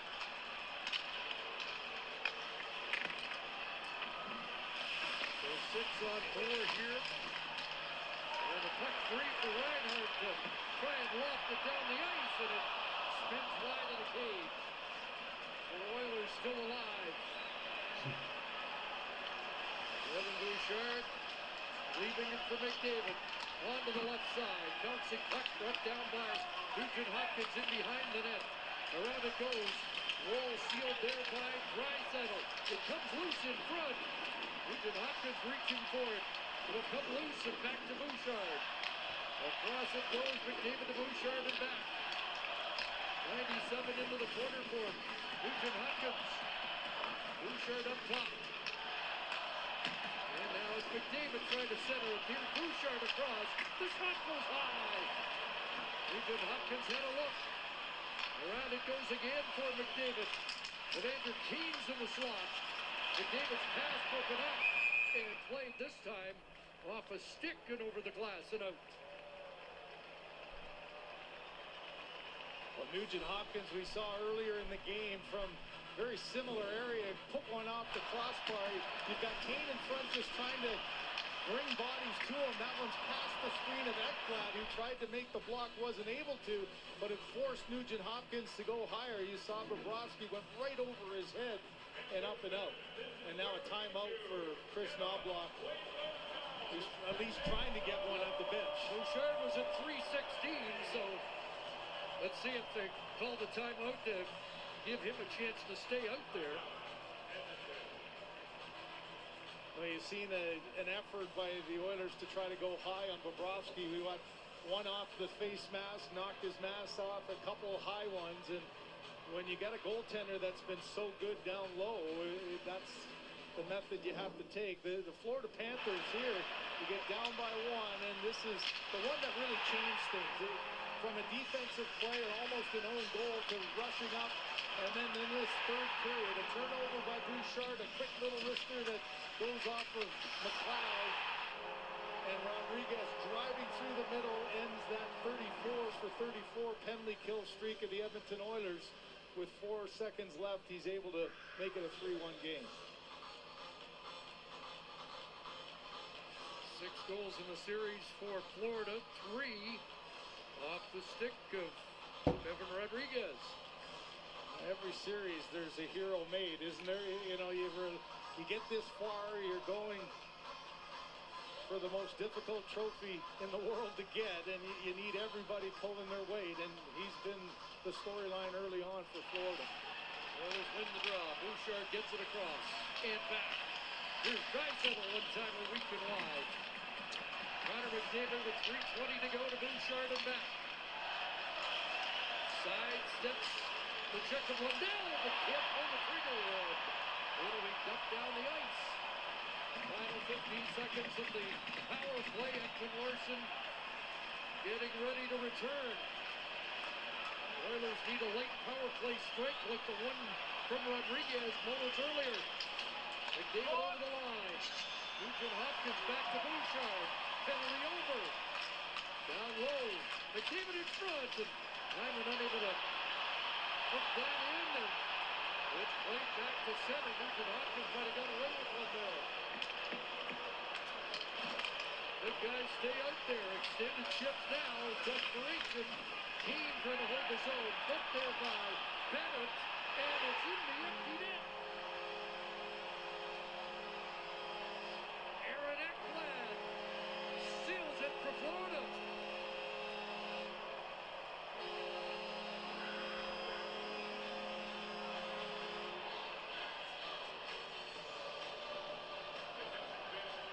Aaron Ekblad's fingerprints have been all over this game. Most of it in the Ekblad's defensive fingerprints have zone. been all over the Look at game him since he staring faked down. an Just injury. Good out of the job. stick. Not going for any of the fakes of McDavid. Fake an injury, right?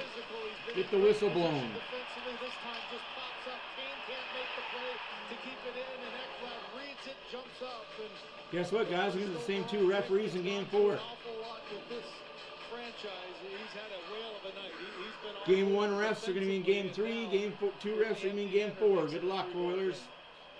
Good luck battling that fucking battle. And the Oilers are going to go home empty-handed. They're trying to change the course of It is what it is. It's what Gary Bettman wanted, right? on Thursday night. Back at Rogers Place. And you know how difficult the journey is. And you come in here with the mindset of getting the split. Okay, if that doesn't happen, Hey, it's what Gary Bettman wants. Regroup and settle down. Get little discussion. Gary Bettman, longest serving commissioner in all 4 sports. Why is that? Defensive coach Paul Coffey. Not so much about the next 2 minutes and 22, but just perspective of. Okay, Anyways, guys, my name's Matt. Thank you guys for being here. on this journey. Saw Bouchard on the bench at 29:58. So in all likelihood we'll go over. Push the like button. Hit the smash. Hit the subscribe button. I'll see you guys on Thursday, I guess.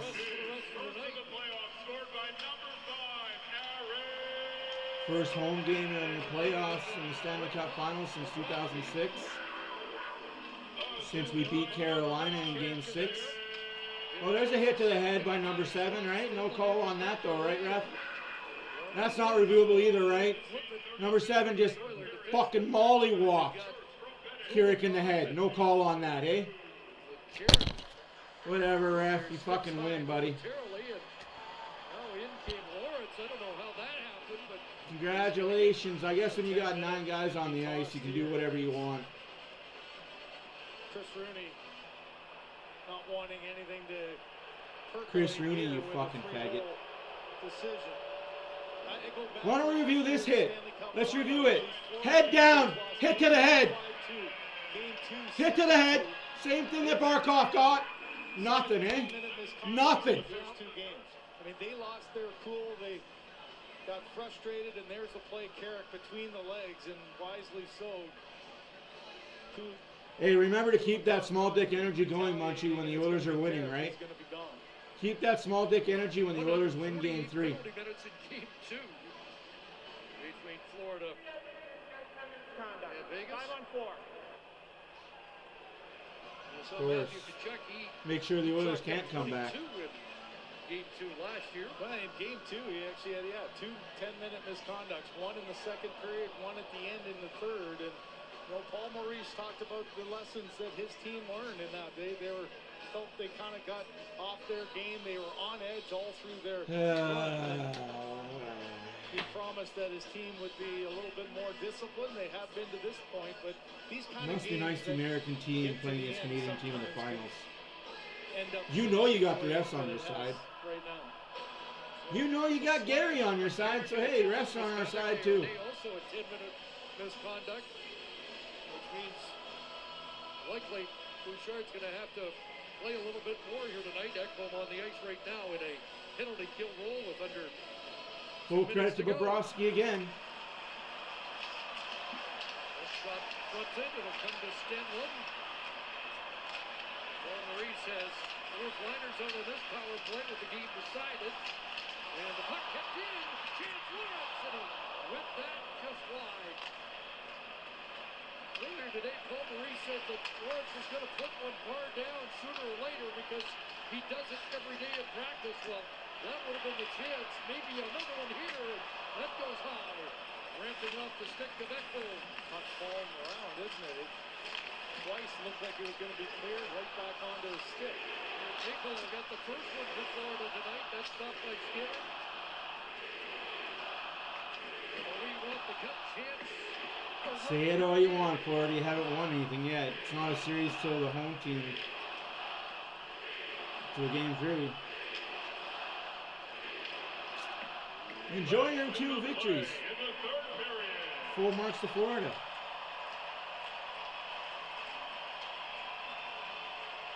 Edmonton penalties on number 39, Sam Carrick. 2 minutes for slashing and a 10-minute misconduct. Edmonton penalty on number 73, Vincent De Jorge. 10-minute misconduct. Time of the penalties, 18:01 is the third period.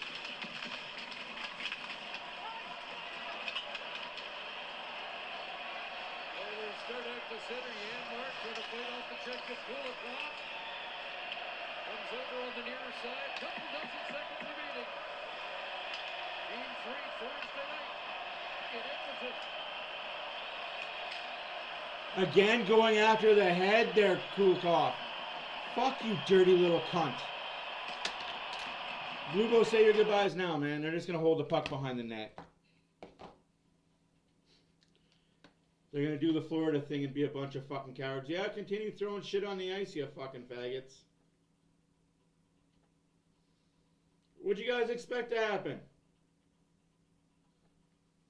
What did you guys expect is going to happen in the finals when the Canadian team is there? Did you honestly think Gary was going to let it be?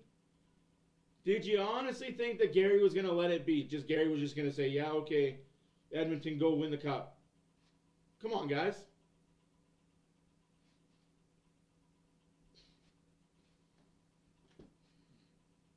I hate to tell you, but even a part-time fan knew Gary wasn't going to let this series go without having influence. Only man in the world that has so much power that he scares people.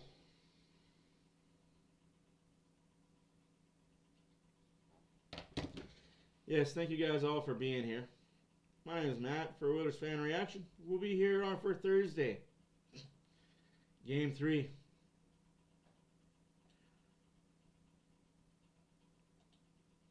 It's a must-win now. Game 3 is a must-win. Not a have-to-win.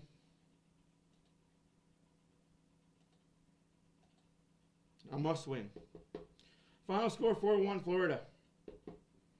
I mean, when you get 2 players thrown out, what can you do? Thank you guys for all being here. See you guys on Thursday. It is what it is, folks. Too many men, 2 times on the ice, no called. Puck thrown over the glass, not called.